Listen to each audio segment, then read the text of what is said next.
დილამშვიდობის ყველა 7 მარტია დილას ტრადიციულად საქმიანად ვიწყებთ. RMG-ის გუნდი ემზადება თქვენთვის საინტერესო ინფორმაციების და ანალიტიკის მოსაწოდებლად. მას ასე მიდის, უშვებენ, თუ რჩება. გიორგი ქობულია ეკონომიკის სამინისტროში მინისტრის პოსტიდან ქობულია ამბობს, რომ ის სამუშაოს და მართალი საქმის სამსახურს აგრძელებს იქამდე, ვიდრე იქ არის, სადაც ჯერ არს. პროკურატურა მამუკა ხაზარაძის წარდგენილი წერილი გაასაჯაროვა არჩევნები Pirveli არტარეა და ტრენდი, რომელიც წერილის ავტორმა ამ ტელევიზიას დაუწუნა. ვინ დაწერა წერილი, ამაზე ავთენტურობა ჯერჯერობით გამოკვლეული არ არის. როგორც ჩანს, პროკურატურა არც აპირებს. გიორგი კახარია პოზიციებს არ იცვლის და ანაკლიასთან დაკავშირებით დამოკიდებულებას მედიასთან კიდევ ერთხელ აფიქსირებს და ამბობს, რომ ანაკლიას სპორტი არის ამ ქვეყნის მომავალი და არავის გამოუვა, რომ შეთქმულების თეორიებით ვალდებულებებს თავი აარიდოს. დაგროვებითი საპენსიო რეფორმის შეჩერების საკითხი საკონსტიტუციო სასამართლო დღეს განიხილავს, სწორედ სხდომაზე დღევანდელზე გადაწყდება მიიღებს თუ არა სასამართლო წარმოებაში ამ საქმეს და ასევე იმსჯელებს რეფორმის შეჩერების შუამდგომლობაზე. ღვინის საექსპერტო ქვეყნების ხუთეულში პირველ ადგილს კვლავ რუსეთი იკავებს. ექსპორტიორებში ღვინის სააგენტოს მონაცემებით საქართველოსთან მსოფლიოს 32 ქვეყანაში 12,200,000 ბოთლი ღვინო გავიდა, რაც 13%-ით აღემატება გასული წლის ანალოგიურ მაჩვენებელს. თბილისის აეროპორტიდან 2018 წლის 5 ყველაზე მოთხოვნადი ქვეყნები, აქაც რუსეთი, თურქეთი, ირანი, არაბთა გაერთიანებული საემიროები და უკრაინა. ბენზინ გასამართის სადგურების შემოწმება წინასწარი გაფრთხილების გარეშე მოხდება. ამის შესახებ განცხადება გარემოსდაცვითი ზედამხედველობის დეპარტამენტმა გააკეთა, უпростоრად მისი უფროსის მოადგილის ნელი კორკოტაძის სახით.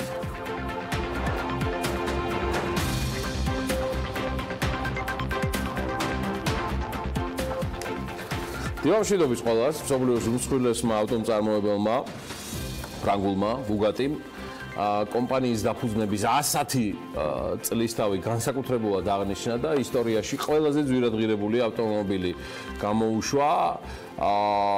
ახალი მოდელის ლავოდურ ნუარ ფასი 11 მილიონი ევროა, რაც 12,5 მილიონი დოლარია. ეს დაახლოებით 300 ცალი ტესლა მოდელი 3-ის ღირებულება. ბლუმბერგი წერს, რომ პირველი მყიდველი ყოფილა თუ არ ვცდები Volkswagen-ის ყოფილი აღმასრულებელი დირექტორი ფერდინანდ პიჩი, შეიძლება მეშლება, მაგრამ ახალი ავტომობილი 16 ცილინდრიანი ძრავისგან რომ შედგება და 1500 სიცხენის ძალა აქვს, აი ეს დანამდვილებით ვიცი, მიუხედავად იმისა, რომ პირადად არ გამომიცდია, რაც შეეხება თავად კომპანიას, მისი მოდელების წარმოება ცხადია შეზღუდული იქნება და ყოველწლიურად დაახლოებით 450 ცალი, 450 ერთეული გამოვა მთელი მსოფლიოს მასშტაბით, ასე რომ რა ვიცი.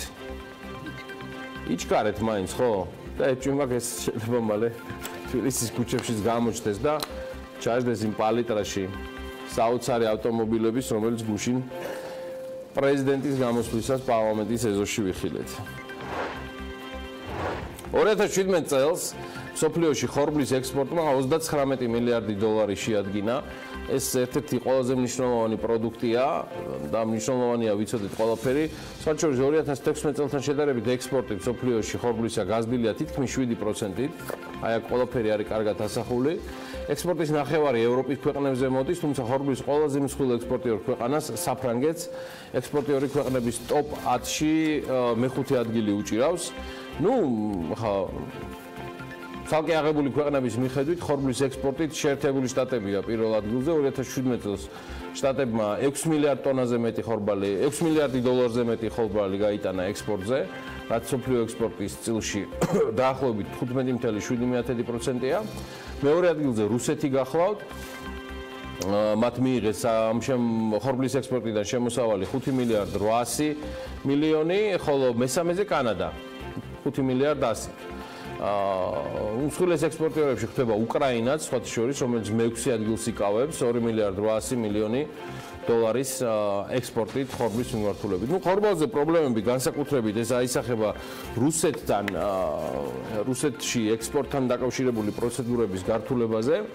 ეს და გამოისობით, მოკლედ იქ ადგილზე რაღაცები გაპრობლემებულია, ამას ჩვენი მწარმოებელთა ასოციაცია იუწყება. მადლობა მათ სხვათა შორის, რომ მუდმივად გვაწვდიან აქტუალურ ინფორმაციებს და ასევე და აქვე მიუხედავად ამ პრობლემებისა, სპეციალისტები რატომღაც დაბეჯითები დადასტურებენ, რომ პურზე ფასი არ მოიმატებს, ჩვენ ზუსტად ეს გვინდა, ეს ინფორმაცია, რასაც ისინი ავრცელებენ, კარგი და დამაიმედებელია, მაგრამ ნუ ხა აბა რას იზავენ?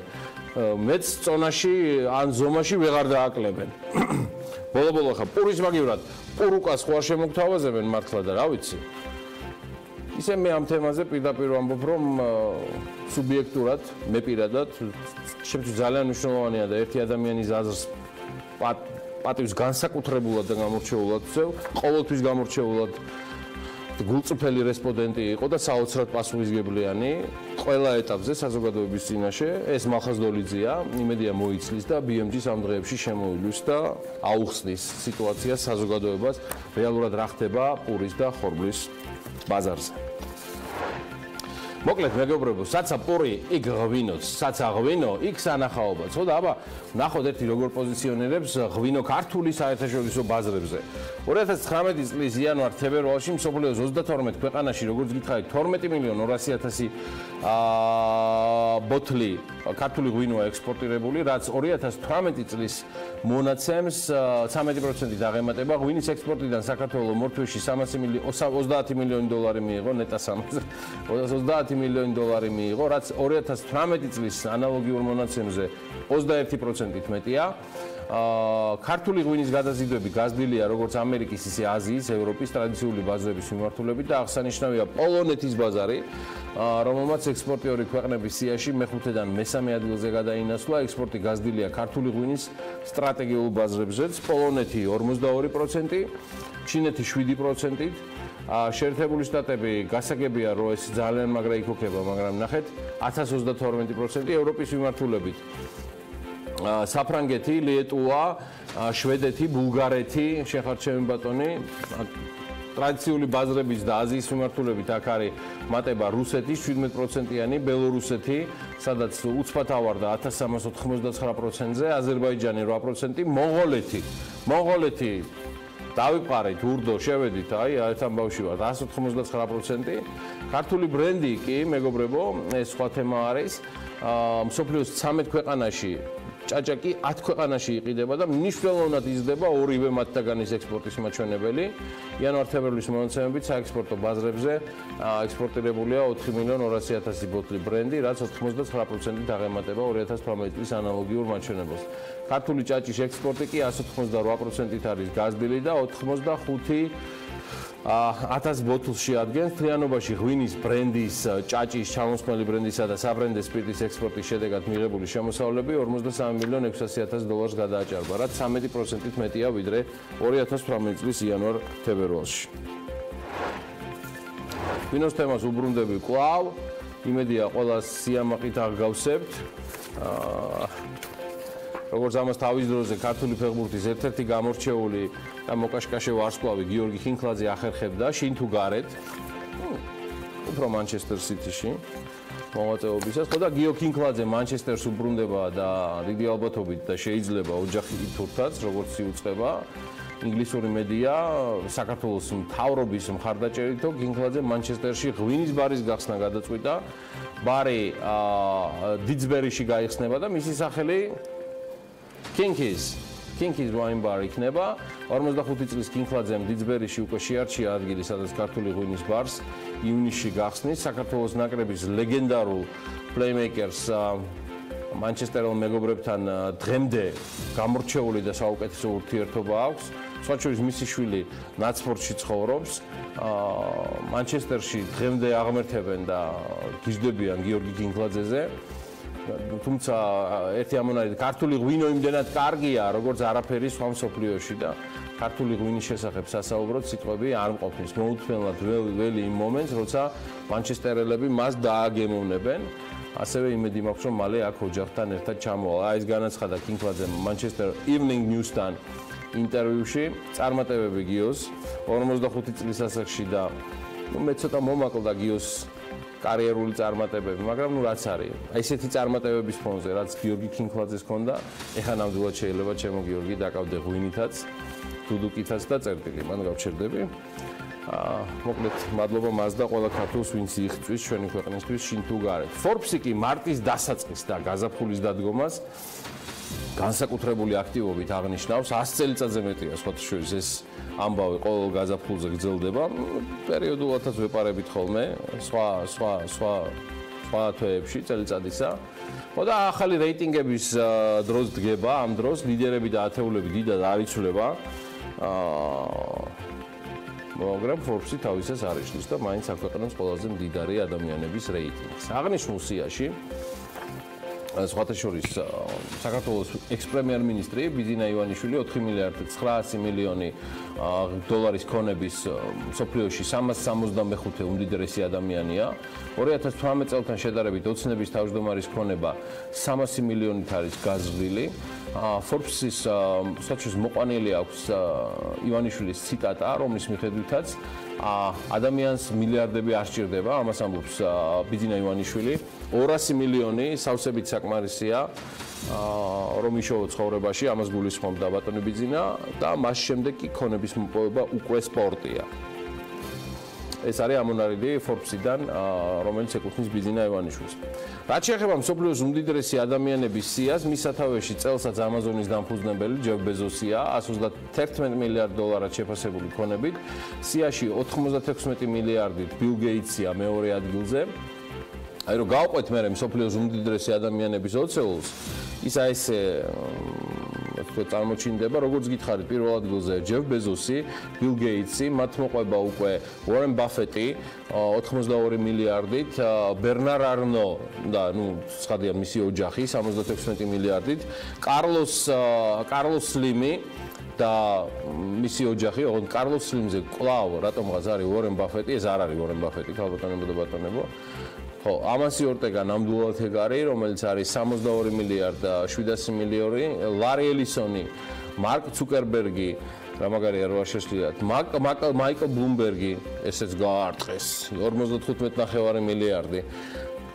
ლარი პეიჯი 50 მილიარდ, ლარი პეიჯის, აი თუ კი რაიმე შეიძლებოდა პეიჯის ცუდი ფოტო, მე მგონი აი ის იპოვა შეიძლება. მოსაკლავია, ჩარლზ კოხი სწორია, დევიდ კოხი აშენდა 50 მილიარდი თითოს ძმები კოხები.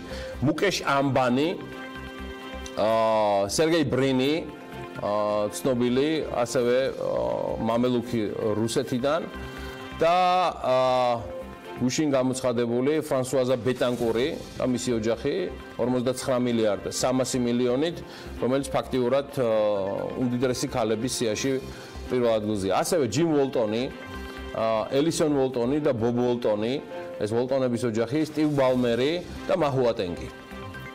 აი ესენი კრავენ ამ შემთხვევაში მსოფლიოს უმდიდრესი ადამიანების ჩვენს მიერ, ასე ვთქვათ, შედარებით გადარჩეულ სიას. სხვათა ჯამში მილიარდერებისთვის გასული წელი წარმატებული არ აღმოჩნდა და მათი რაოდენობა მსოფლიოში არის ძალიან მინორიული, 55-ით შემცირებული. წლევანდელი შეფასებით მსოფლიოში 2153 მილიარდერია და ჯამურად მათი ქონება, ანუ ჯეფ ბეზოსთან დაწყებული დამთავრებული რა გითხოთ ხა 2153-ით დამთავრებული 8 ტრილიონ 700 მილიარდ შეადგენს, რაც 400 მილიარდით ნაკლებია გასული წლის მაჩვენებელზე. ამასთან წლევანდელ სიას ეს ძალიან კარგად აქვს ეს კონკრეტულად გამზადებული ნიკა შელიას და ნინო ლონგურაშვილს. წლევანდელ სიას 2009 წლის შემდეგ ყველაზე მეტი ადამიანი გამოაკლდა, ჯამში 257 დიახ, და აქედან 57 მილიარდი აბსოლუტურად სწორად არის აღნიშნული დაკარგა ჩინეთმა. მსოფლიოს ყველაზე მდიდარი ადამიანების უმეტესობა კვლავ ამერიკელია და მათგან 14 სიის ტოპ 20-ში შედის და ჯამში ამერიკელების რაოდენობა რეიტინგში 607 შეადგენს. ასეთი ამბავია. ამასობაში ქართული Forbes-იც გამოვიდა მარტის და გაზაფხულის პირველი გამოცემა წელს, ტრადიციულად არ გამოვიდა ცუდი, დინჯი, ანალიტიკური და დღესასწაული და მშვენიერი. მსოფლიოს წამყვანი ბიზნეს გამოცემის Forbes-ის მარტის ნომერში. ყდაზე შოთა ბერეკაშვილი და BK Construction-ის წარმატების 25 წელი. 20-ზე მეტი განხორციელებული პროექტი, უწყვეტი ინოვაცია და მკაფიო ხედვა. რეიტინგები, NBA-ის ყველაზე ღირებული გუნდები, მსოფლიოს უმსხვილესი საექსპორტო პროდუქცია. მთავარი თემა, განათლება, სექტორის კრიტიკული გააზრება, ქართველი სტუდენტების საერთაშორისო გამოცდებში, ცვლილებები განათლების სისტემაში, მონაცემები, სამთავრობო ხარჯები, სარეზერვო ფონდის მიმოხილვა, სპეცპროექტი, ფინანსური ტექნოლოგიები, მანქანური სწავლება და ხელოვნური ინტელექტი გლობალური ეკონომიკისათვის, კრიპტომანიის აწმყო და მომავალი. აგრეთვე უამრავი საინტერესო რჩევა დამწყები და შემდგარი ინვესტორებისათვის, რომელ სფეროებში გაკეთებული ინვესტიცია იქნება მოგების წინაპირობა და სად არღირს ფულის დაბანდება. იკითხეთ Forbes-ი, გამდიდრების გამოცდილი გზამკვლევი. უფრო მეტად თუ ვისაც აინტერესებს ჟურნალი, აუცილებლად უნდა შეიძინოთ, მაგრამ ვერ მოვაშლევინე თავისი ანუკა ჯოხაძეს და მარიამ ადამიანს, მათ ერთგვარი რაღაც თქვათ არ არის რეალურად ტიზერი, რაც მათ გააკეთეს, მაგრამ ძალიან საინტერესო სიუჟეტი დაუთმეს ტრადიციულად, რომელსაც ერთად ჩვენი ტრიო კიდევ უფრო მეტად დავხვეწ შემდეგ გამოცემისთვის, აპრილის გამოცემისთვის, მაგრამ მინდა რომ ეზიაროთ ანუკას და მარიამის ძალიან საინტერესო სიუჟეტს Forbes-ის მარტის გამოცემასთან დაკავშირებით. ქართული Forbes-ის 94 ნომრის მიმოხილვას პირდაპირ cover story-ით დავიწყებ, რომელიც BK Construction-სა და მის 25 წლიან წარმატების ისტორიას დაეთმო. 20-ზე მეტი განხორციელებული პროექტი, ხედვა წარმატებისკენ და მკაფიო განვითარების გზები. ასეთია კომპანიის გეგმები იმ კომპანიის, რომელიც 2017 წელს M-კვადრატს შეერწყა, შერწყმის შედეგები კი Forbes Georgia-მ რა თქმა უნდა მოიკითხოთ ჩვენს კითხვებს. M-კვადრატის მმართველი პარტნიორი და BK Construction-ის გენერალური დირექტორი შოთა ბერეკაშვილი პასუხობს. გამოცემა Forbes-ი ლიდერბორდების გარეშე უბრალოდ წარმოუდგენელია. რა თქმა უნდა, არც მარტის ნომერია ამ მიმართულებით გამონაკლისი. ერთ-ერთი ასეთი არის IDFI-ის კვლევა, რომელიც მთავრობის სარეზერვო საქმიანობას დაეთმო. კვლევის მიხედვით აღმოჩნდა, რომ სარეზერვო ფონდიდან გამოყოფილი თანხები არა მარტო გაუთვალისწინებელი ხარჯების გადასაფარად გამოიყენება, არამედ სხვადასხვა ღონისძიებების მოსაწყობად, მიმდინარე ხარჯების დასაფარად და სხვადასხვა უწყებების დასაფინანსებლად გამოიყენება. არც მიმდინარე Forbes-ში მოაკლდებათ სპორტის მოყვარულებს რეიტინგები, ამ მიმართულებით მარტის ნომერში შეხვდებით NBA-ის ყველაზე ღირებული გუნდების რეიტინგსაც. ასევე ლიდერბორდებზე საუბრით განვაგრძობ და გამოვყოფ 10 ყველაზე მსხვილ საექსპორტო პროდუქტის რეიტინგს. თუ სად იშავება ფული და რომელ პროდუქტის ექსპორტზე ხარჯავენ ქვეყნები ათობით და ასობით მილიარდ დოლარებს, კითხვაზე პასუხს Forbes Georgia-ს მარტის ნომერში ამოიკითხავენ. გარდა ამისა, გამოცემამ დაითვალა ქართველი სტუდენტების შედეგები საერთაშორისო გამოცდებზე და აღმოჩნდა, რომ GMAT-ის გამოცდებში ქართველ სტუდენტებს საკმაოდ კარგი შედეგები აქვთ და უცეულშიც სახელდებიან, რასაც ვერ ვეტყვით უშუალოდ TOEFL-ზე. განათლების თემით დაიწყე და განათლების თემითვე განვაგრძობ. ამჯერად ბესონამ ჩავაძე თავისი სტატიით რიცხვებში ჩაშლილად მოგუყვება ქვეყანაში არსებული უმაღლესი სასწავლებლებისა და ჩარიცხული სტუდენტების რაოდენობის შესახებ, ასევე გაეცნობით ყველაზე მოთხოვნად ფაკულტეტებს და ნახავთ იმ უცხოელი სტუდენტების რაოდენობას, რომლებმაც სწორედ საქართველოში გადაწყვეტეს განათლების მიღება. როგორც ჩანს, მიმდინარეთვის Forbes-ში განათლებას საკმაოდ ვრცელი ადგილი დაეთმო და სწორედ ერთ-ერთი სტატია ამ თემაზე დაწერა გია ნოდიამაც. მისი თქმით, ფაქტობრივად გაურკვეველია რისთვის კეთდება ეს ყველაფერი გულისხმობ ცვლილებებს და რა ზოგადი იდეა დგას მის უკან, რა არის მთავარი მოტივი და არის თუ არა კავშირში განათლების ხარისხი და განხორციელებული რეფორმები. სწორედ ამ კითხვებს გასცემს პასუხს გია ნოდიას სტატიას სახელწოდებით რა პრინციპით უნდა შევაფასოთ ცვლილებების შეფასებით სისტემაში.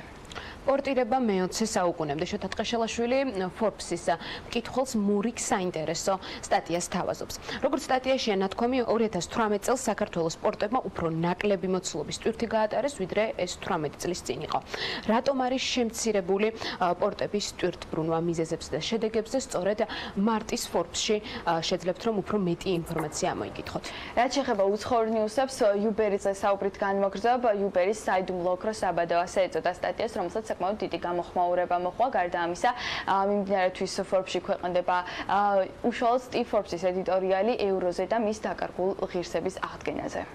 Forbes-ის მარტის ნომერში ასევე წაიკითხოთ ისეთ სტატიებს, როგორიცაა უკრაინული ქვაკუთხედი ალექსი პეტრიაშვილის ავტორობით, სერვისების ინტერნაციონალიზაცია ბიზნესის განვითარებისთვის, ბიზნესის პირადი ასისტენტი სალომე მეცხვარიშვილის ავტორობით, ასევე შედეგებზე მომართული შემოქმედითობა, რომლის ავტორი ჩოთა ტყეშელაშვილია, ასევე ელენე კვანჭელაშვილის სტატია წლის გარიგება და სტატია ალიანს ჯგუფის შესახებ, რომელიც ჯანსაღი ცხოვრების ტურიზმს ავითარებს. აქვე დავამატებ ანუკა, რომ BMG-ის და Forbes-ის მასპინძელი დღეს იყო Sheraton Grand მეტეხი პალასის Club Lounge-ი ჩვენ მომავალ შეხვედრამდე გემშვიდობებით.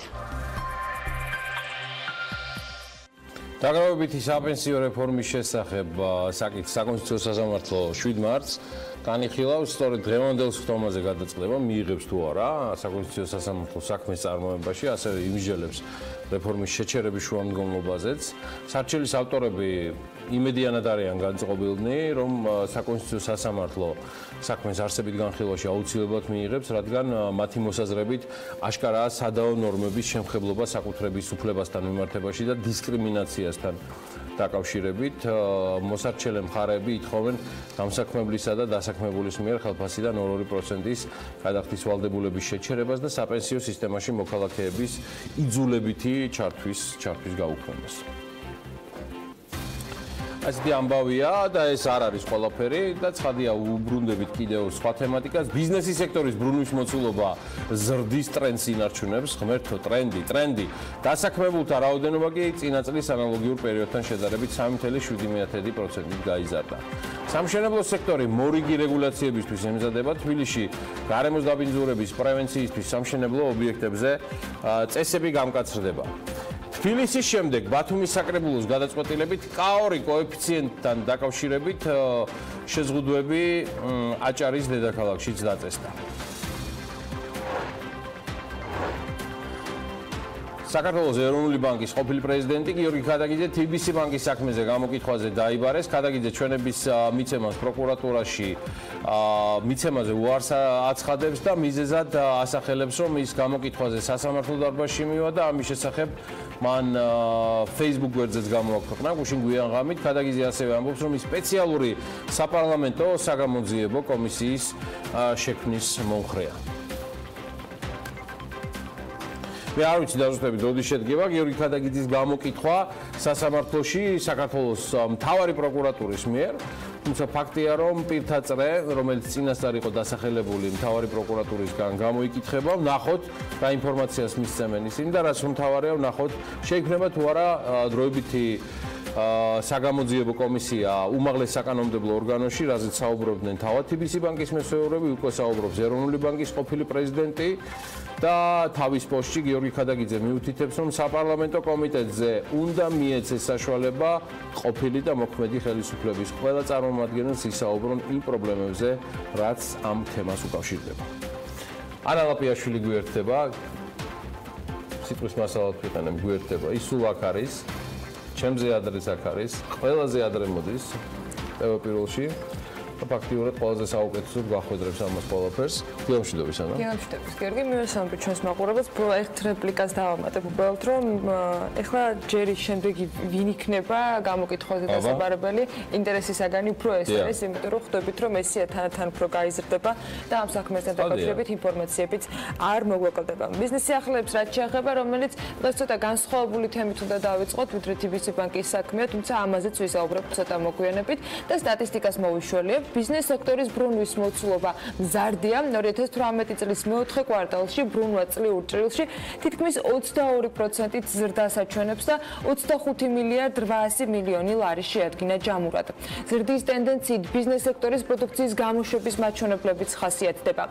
მეოთხე კვარტალში მისი მოცულობა 11.5 მილიარდი ლარით განისაზღვრა, რაც 9.5%-ით მეტია გასული წლის შესაბამისი პერიოდის მაჩვენებლებთან შედარებით.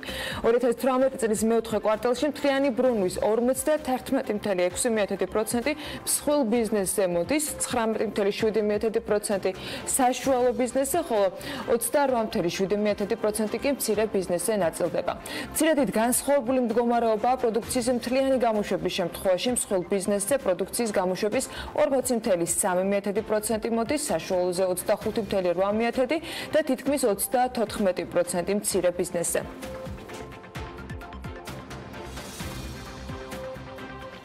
ბიზნეს სექტორში დასაქმებულთა რაოდენობა ისევ მეოთხე კვარტალს თუ მიმოვიხილავთ, იმავე წლის პერიოდთან შედარებით 19,000-ით, ანუ 3,7%-ით გაიზარდა და ჯამურად შეადგინა 684,500 ადამიანი. საქსტატის მონაცემებით დასაქმებულთა მთლიანი რაოდენობიდან 40,6% ქალია, ხოლო 59,4% კაცი. დასაქმებულთა მთლიანი რაოდენობის 36,2% აქაც მსხვილ ბიზნესზე მოდის. საშუალო ბიზნესში დასაქმებულთა ოდენობა 21,6%-ია, 42,2% კი მცირე ბიზნესს ყავს დასაქმებული. დაქირავებულთა მთლიანმა ოდენობამ კი 647,600 ადამიანი შეადგინა. პროცენტულ ზრდას თუ შევხედავთ, არის 2,8%-ით მატება. საწარმოთა მთლიანი დანახარჯები კი პერსონალზე 2,582 მილიონ ლარს აჭარბებს. აქაც ზრდა არის დაახლოებით 9%-იანი. საანგარიშო პერიოდში საშუალო თვიური ხელფასი ბიზნეს სექტორში განისაზღვრა 1318 ლარით და 70 თეთრით. ამ წლის პირველ ორ თვეში კი საქართველოს აეროპორტები ჯამში 600,000-ზე მეტ მგზავრს მოემსახურა. აეროპორტების გაერთიანებამ გამოაქვეყნა განახლებული ინფორმაცია. ორი თვის მონაცემებს თუ შევხედავთ, მგზავრთნაკადი არის 25%-ით გაზრდილი. უდიდესი წილი თბილისის საერთაშორისო აეროპორტზე მოდის, რომელიც თებერვალში ჯამში 218,445 მგზავრს მოემსახურა და თუ შევადარებთ წინა წლის იმავე პერიოდს, 13%-იანი ზრდა არის ამ ნაწილში. ორ თვეში ზრდა ამავე პერიოდთან შედარებით შეადგინა ჯამურად 13%-იანი მატება. ქუთაისის საერთაშორისო აეროპორტს რაც შეეხება, აქ მგზავრთნაკადი 2019 წლის თებერვალში 111%-ით არის გაზრდილი და ჯამურად ქუთაისის საერთაშორისო აეროპორტში 47,573 მგზავრი იყო დაფიქსირებული. რაც შეეხება ორი თვის საერთო მონაცემებს, ჯამში ქუთაისის საერთაშორისო აეროპორტი 103,468 მგზავრს მოემსახურა და პროცენტულად 112%-იანი ზრდა დაფიქსირდა. ზრდა ფიქსირდება ბათუმის საერთაშორისო აეროპორტშიც. თებერვალში ალექსანდრე ქართველის სახელობის საერთაშორისო აეროპორტი 14,278 მგზავრს მოემსახურა. ეს 87%-იანი მატება არის წინა წლის იმავე პერიოდს თუ შევადარებთ. ორი თვის ჯამური მონაცემებით შარშანდელ ანალოგიურ პერიოდთან შედარებით ამ შემთხვევაში მგზავრთნაკადი 67%-ით არის გაზრდილი და ადამიანების რაოდენობის მიხედვით 30,251 მგზავრს მოემსახურნენ ბათუმის აეროპორტში. ადგილობრივ აეროპორტებსაც შევახოთ. მცირედით მესტიის აეროპორტი 2019 წლის თებერვალში 351 მგზავრს მოემსახურა, მაგრამ პროცენტულად საკმაოდ დიდი არის მატების მაჩვენებელი, მაგალითად 228%-ით მეტია ეს მონაცემი, ვიდრე შარშან იმავე პერიოდში ფიქსირდებოდა.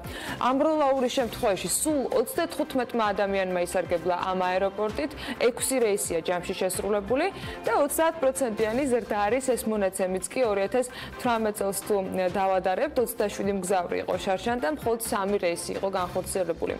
ჯამში ორ თვეში ადგილობრივი აეროპორტებით სულ 894 მგზავრმა ისარგებლა.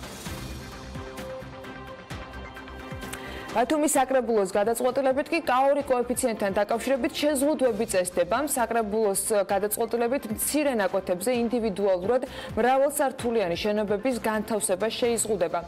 მაგალითად, თუ მესაკუთრეს 600-დან 1200 კვადრატულ მეტრამდე მიწის ნაკვეთი აქვს ტერიტორიაზე, მშენებლობას გეგმავს და კაორ კოეფიციენტს 50%-ით მეტად ვეღარ გაზრდის, მას 2500 კვადრატულ მეტრზე მეტი ფართობის მიწის ნაკვეთზე დაგეგმილი მშენებლობის საკითხი კვლავ ზონალური საბჭოს განხილვის საგანი იქნება და სწორედ ამის შედეგად გადაწყდება, მიენიჭება თუ არა მესაკუთრეს უფლება, რომ კაორი კოეფიციენტი გაზარდოს მშენებლობაზე, რომელსაც ის გეგმავს.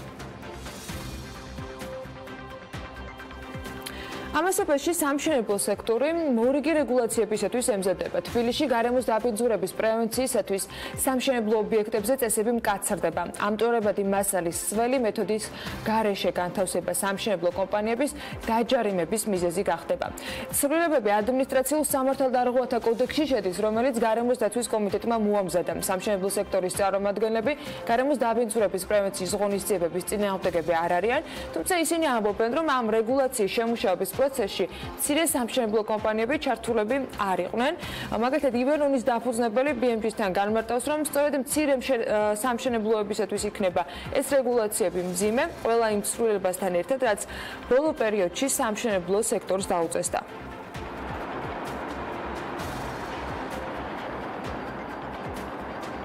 არ შეიძლება რომ სამშენებლო ობიექტიდან გამოდიოდეს ტალახში ამოსრული მანქანა და მთელ ქუჩას ანაგვიანებდეს, ან კიდე გადახდილი ძარით რომ მიაქვს თქვა რაღაცა საშენი მასალა, თქვა გაჯი ან რაღაცები, ან მიაქვს ნაგავი და ქარის შემთხვევაში გინახიათ ხო როგორ დაფრიალებს მერე ეს ქალაქში. ცოტა ძნელი არის ხა ერთდროულად ბევრი თქვა რაღაცეების შესრულება და ცხადია ეს ნაწილობრივ გააძვირებს კიდეც მშენებლობას, მაგრამ მე უფრო სხვანაირად უყურებ ეხლა წესით არც აქამდე უნდა ეტარებინათ ხო ბიზნესმა თქვა ბიზნეს წარმომადგენლებს დაბინძურებული მანქანები ხო და ნუ ეხლა თქვა ამაზე თუ გამკაცრდება ეს არ ნიშნავს რომ რაღაცა ბიზნეს ხელი ეშლება.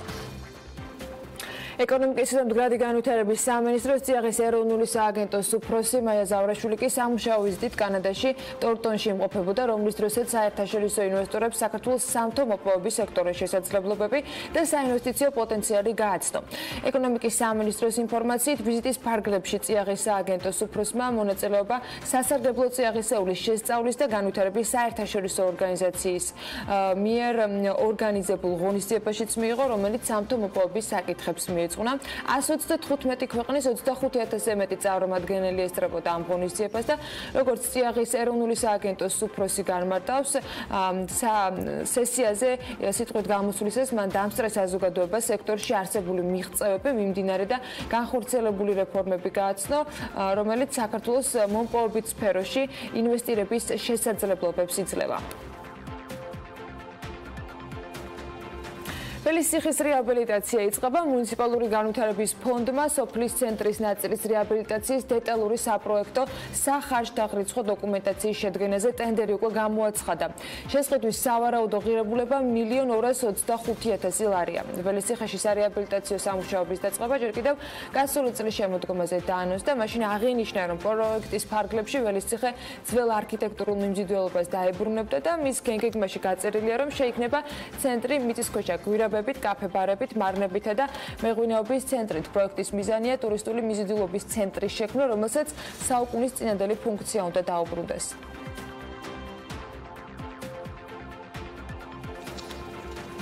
გურჯაანის მუნიციპალიტეტის საბავშვო ბაღებში კი ინფრასტრუქტურის კუთხით მასშტაბური ცვლილებები უნდა განხორციელდეს. სკოლამდელი სააღმზრდელო გაერთიანების ინფორმაციით 20 შენობის რეაბილიტაციაა დაგეგმილი, ხოლო 11, რომელიც რეაბილიტაციას არ დაექვემდებარება, ახრიდან აშენდება.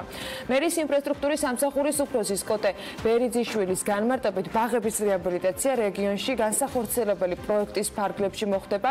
სპექტრის ინფორმაციით კი სამუშაოები სავარაუდოდ წელს დაიწყება და ამისთვის 3 მილიონამდე ლარია გამოყოფილი. ბოლნისის მუნიციპალიტეტის მიერ 2018 წლის საქმიანობის ანგარიში წარადგინა, რომლის მიხედვითაც გასულ წელს 90-ზე მეტი ინფრასტრუქტურული პროექტია განხორციელებული. ინფრასტრუქტურის მშენებლობა, რეაბილიტაცია, ექსპლუატაციის კუთხით ჯამში გახარჯულია მისი ინფორმაციით 10,185,300 ლარი. ადგილობრივი ბიუჯეტიდან 46 საცხოვრებელი სახლის სახურავი გადაეხურა, 11 სოფელში მოსახლეობისათვის მნიშვნელოვანი გაზიფიცირების სამუშაოები შესრულდა, ამბობს გუბერნატორი. პრეზენტაციისას მუნიციპალიტეტის მიერ შემუშავებულ სოციალურ პროგრამაზეც გამახვილდა ყურადღება და აღინიშნა, რომ 2018 წელს მერიამ პროგრამის ფარგლებში 5,500-ზე მეტ ბენეფიციარს დახმარება გაუწია. სოციალური მიმართულებით ადგილობრივი ბიუჯეტიდან 3,751,200 ლარია დახარჯული.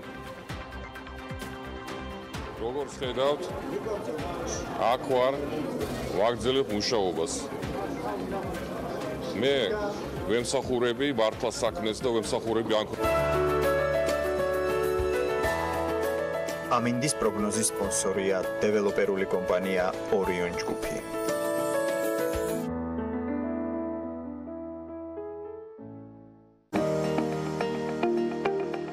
ამინდის პროგნოზის სპონსორია სადაზღვევო კომპანია უნისონი. თავისუფალი დაზღვევა თქვენი სიმშვიდისათვის.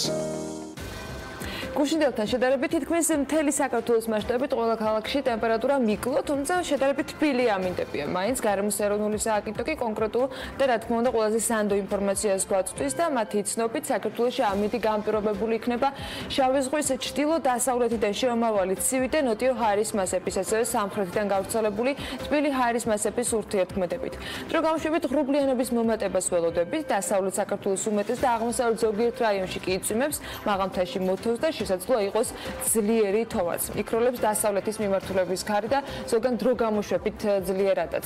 სოხუმში მაგალითად იწვიმებს და 12 გრადუსი იქნება, ბათუმში და ქობულეთში წვიმასთან ერთად ორივე შემთხვევაში 11 გრადუსია მაქსიმალური ტემპერატურა მოსალოდნელი, ქუთაისშიც წვიმა ნავარაუდები და 12 გრადუსი, ზუგდიდში 11 გრადუსი იქნება წვიმასთან ერთად. ანაკლიაში 1 გრადუსით მეტი 12 გრადუსი დაფიქსირდება და აქაც წვიმას ელოდებიან. ოზურგეთში ასევე 12 გრადუსი იქნება წვიმის ფონზე. იწვიმებს გორშიც, ონშიც და ცხინვალშიც, თუმცა ონში შედარებით ნაკლებია ტემპერატურა, მხოლოდ 5 გრადუსი, სამაგიეროდ გორსა და ცხინვალში ორივე შემთხვევაში 10 გრადუსამდე გათბება ჰაერი. მარნეულში უმეტესად უნალექოდ ჩაევრის დღე და 14 გრადუსი იქნება მაქსიმალური ტემპერატურა. რუსთავში 1 გრადუსით ნაკლები, მაქსიმუმ 13 გრადუსამდე გათბება ჰაერი. ახალციხესა და ბორჯომში მოთოვს და 5 გრადუსია ნავარაუდები. ბაკურიანშიც თოვლია მოსალოდნელი და მხოლოდ 1 გრადუსი იქნება. ახალქალაქში თოვთან ერთად გაყინავს კიდეც და 0 გრადუსია მაქსიმალური ტემპერატურა. სტეფანწმინდაშიც მოთოვს და აქ 2 გრადუსი იქნება. თელავში კი 14 გრადუსამდე გათბება ჰაერი და უნალექოდ ჩაევრის დღე. რაც შეეხება დედაქალაქს, დრო გამოშვებით თბილისში ღრუბლიანობა მოიმატებს, უმეტესად უნალექო იქნება დღე. იქროლებს დასავლეთის მიმართულების ქარი, დრო გამოშვებით გაძლიერდება კიდეც, არ გვიკვირს თბილისში პრინციპში ეს ყველაფერი. ჰაერის მაქსიმალური ტემპერატურა კი თბილისში დღეს 11 გრადუსია ნავარაუდები. ეს ამინდი იქნება დედაქალაქში და არა მხოლოდ მთელი საქართველოს მასშტაბით. მაინც გაზაფხულია და ამინდი თავის ეშვება, გუშინ შედარებით თბილო და დღეს ზოგან თოვლი, წვიმა და ასე შემდეგ ქარია მოსალოდნელი, თუმცა გაზაფხულის განწყობას ვინ ერჩუნებთ იმედია და რა თქმა უნდა საქმიანად. პირველ საქმიანს უბრალოდ კი რეკლამის შემდეგ უმასპინძლებთ, რამდენიმე წუთში გებრუნდებით.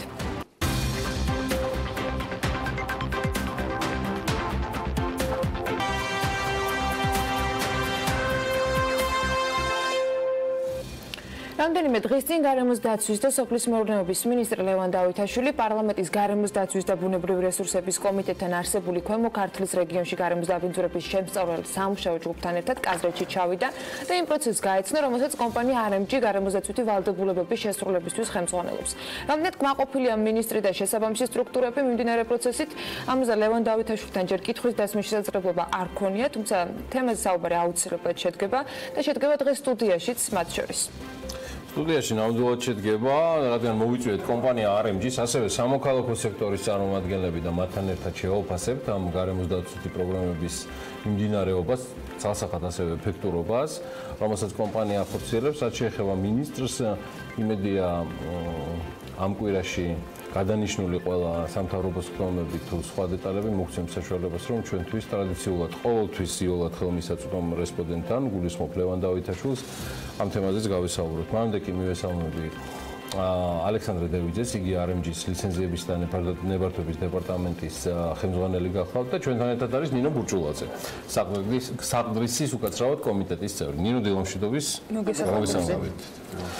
კარგი, მოდი დავიწყოთ ეს საერთო კითხვით. რა ეტაპზეა გარემოსდაცვითი პროგრამა და მე უკვე გადავიდეთ ეფექტურობაზე და სხვა ნაწილზე და ხალხსახად ასევე მაინტერესებს ნინოს პოზიცია, რომელიც არ მხოლოდ საკუთარს, არამედ სამოქალაქო სექტორის ხმასაც გაახმოვანებს. მოგესალმებით, მივესალმებით თქვენს მაყურებელს, ტელემაყურებელს. მადლობა ამ შესაძლებლობისთვის, იმიტომ რომ ეს საკითხი მნიშვნელოვანია, ვინაიდან გარემოსდაცვის საკითხებს ეხება ჩვენთვის, პირველ რიგში კომპანიისთვის, დაინტერესებული პირებისთვის და რა თქმა უნდა ჩვენი ქვეყნის მოქალაქეებისთვის. იმისათვის რომ კითხვაზე გიპასუხოთ, ანუ აუცილებელია შევეხოთ ისტორიულ კონტექსტს ამ საკითხთან დაკავშირებით. RMG 2014 წელს იწყებს ოპერირებას და 2016 წელს გარემოსდაცვის სამინისტრო ატარებს პირველად მასშტაბურ გარემოსდაცვით შემოწმებას.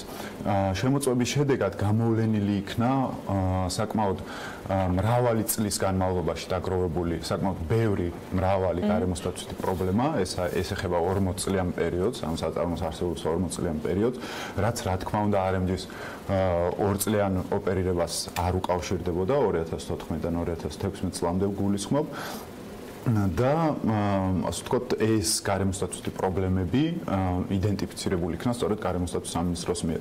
ჩვენ მიუხედავად იმისა, რომ ეს უშუალოდ კომპანიის ასე ვთქვათ საქმიანობას არ უკავშირდებოდა, ეს დაგროვებული პასუხისმგებლობა გარკვეულწილად არსებობს. სწორედ აი ამის თქმა მინდა.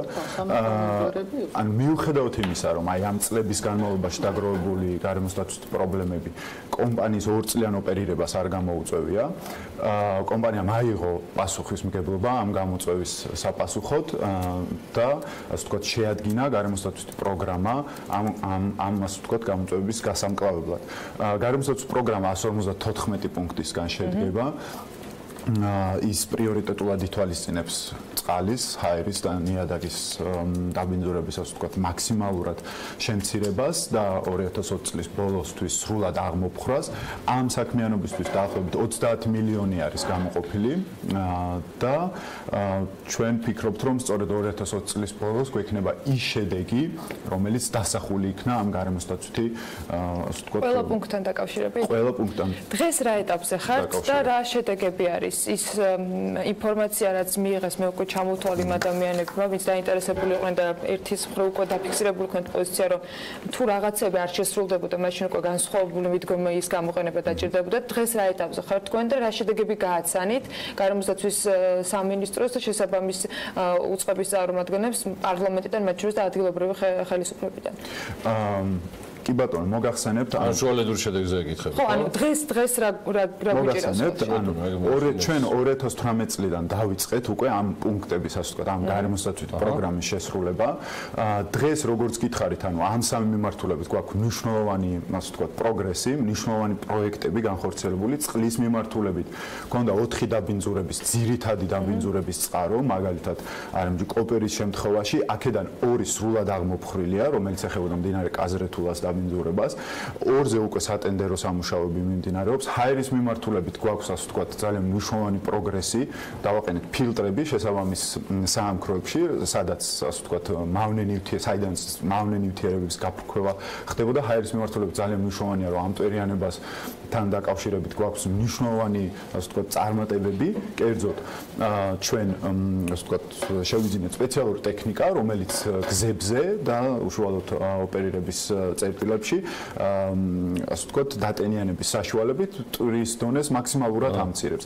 ნიადაგთან დაკავშირებითაც ძალიან მნიშვნელოვანი, ასე ვთქვათ, პროგრესი გვაქვს იმ თვალსაზრისით, რომ ის რაც ამ წლების განმავლობაში პრობლემები გროვდებოდა, დღეს უკვე ამ მიმართულებით ჩვენ აქტიურად მუშაობთ. ეს ეხება ძირითადად სანაყაროებს, რომელიც ქაოტურად იყრებოდა წლების განმავლობაში და დღეს უკვე კომპანია მათი უსაფრთხო ოპერირებისთვის თანამედროვე საერთაშორისო სამსახურის სტანდარტების მიხედვით ამუშავებს მათ და ეს, ასე ვთქვათ, ორ მიზანს შეგვასრულებინებს. ერთი თვითონ ამ სანაყაროების უსაფრთხო ოპერირება და მეორე გარემოსდაცვის თვალსაზრისით ის არ დააბინძურებს ნიადაგს, ანუ ვინაიდან ქაოტურად იყო დაყრილი, დინამიკაში მოდიოდა და ნიადაგის ნაყოფიერ ფენას, ასე ვთქვათ, აზიანებდა. შესაბამისად, ამ პრობლემებთან დაკავშირებით, ანუ იმ ისტორიულ პრობლემებთან და არა მხოლოდ, რა თქმა უნდა, დაკავშირებით კომპანია აქტიურად მუშაობს უცხოელ კოლეგებთან ერთად, უცხოელ ექსპერტებთან ერთად, რომლებიც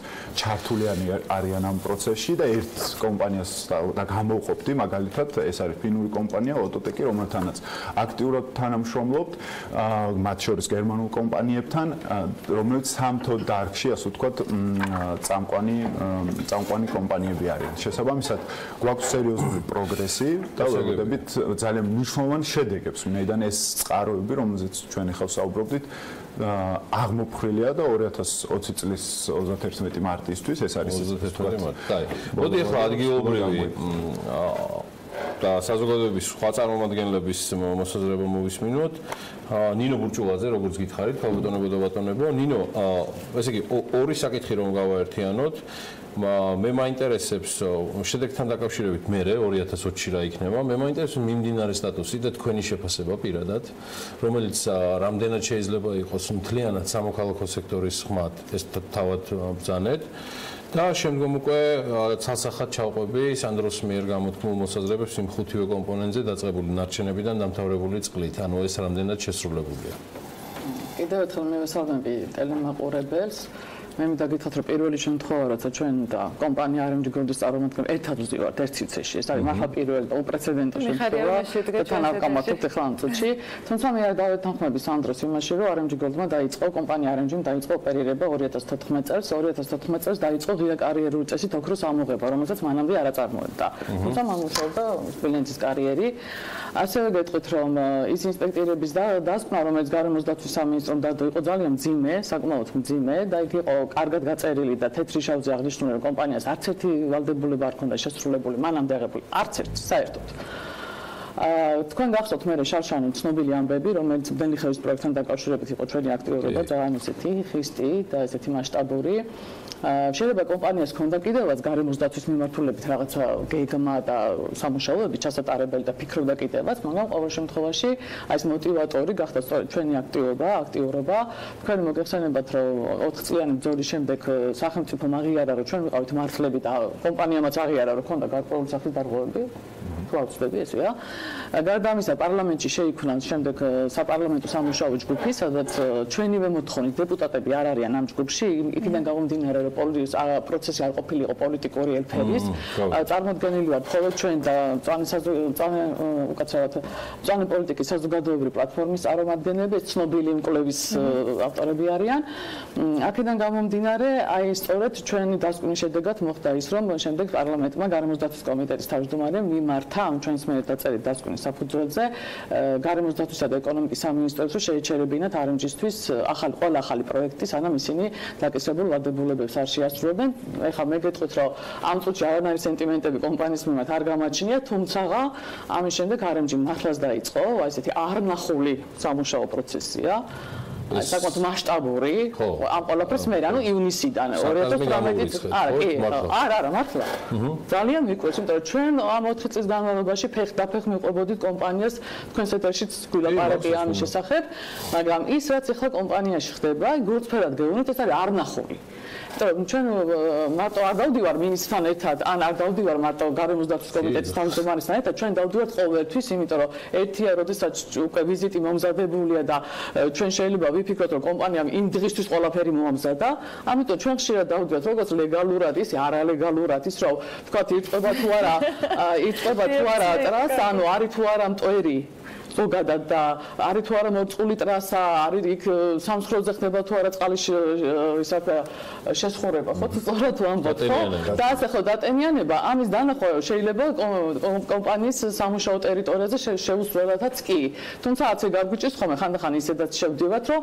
ვნახოთ რომ ეს ხორციელდება ყოველდღიურ რეჟიმში თუ ეს ხორციელდება მხოლოდ მაშინ როდესაც იქ ჩვენ ვიღაცა გველოდება მე მინდა გითხრათ რომ ძალიან დიდი პასუხისმგებლობა იყო ჩვენთვის აი ეს იყო ძალიან დიდი გამოწვევა როდესაც ამ ჯგუფის წევრები გავხდით ეს ჩვენი ერთი წელი ვითხოვდით ამ ჯგუფის შექმნას თუმცა როცა უკვე ის მოცემულობა დადგა ერთია როცა ებრძვი კომპანიას მეორეა როცა უნდა დაეხმარო ჭყალებში შეასრულოს თავისი ვალდებულებები და ჩვენ ამის საშუალება მივეცით მე პირდაპირ გეტყვით რომ გეოლოგიის კურსიც კი გავიარე მე პირადად იმის გამო რომ რაღაცა ოპონერების საშუალება მაინც მქონოდა იმიტომ რომ სამუშაო რეჟიმში დავდიოდით კომპანიასთან ნამდვილად გაოცებული ვარ. მე არ ვიცი ხა რა შედეგამდე და რამდენად ეფექტური იქნება ის რაც იქნება ბოლოს, რაც საბოლოოდ რას მოგცემს და ეს დაბინძურების კერები რამდენად აღმოიფხრება ერთი ვიცით და ხა საკუთარი მე არ ვიცი ხა ემოციების გარშე ნამდვილად ვერ ვილაპარაკებ იმას რომ აი ხა მინისტრთან ერთად რო ვიყავით იქნებ შემახსენოთ იქ სატუმბი რასაც დგას აი სატუმბი როა გაკეთებული. კი, ეს არის ჩაკეტილ სისტემაში მოქცეული. ხევი იყო, ესეთი ხევი იყო გაკეთებული, სადაც ეს დაბინძურებული წყალი პირდაპირ პირდაპირ ჩაედინებოდა მდინარეში, ხო?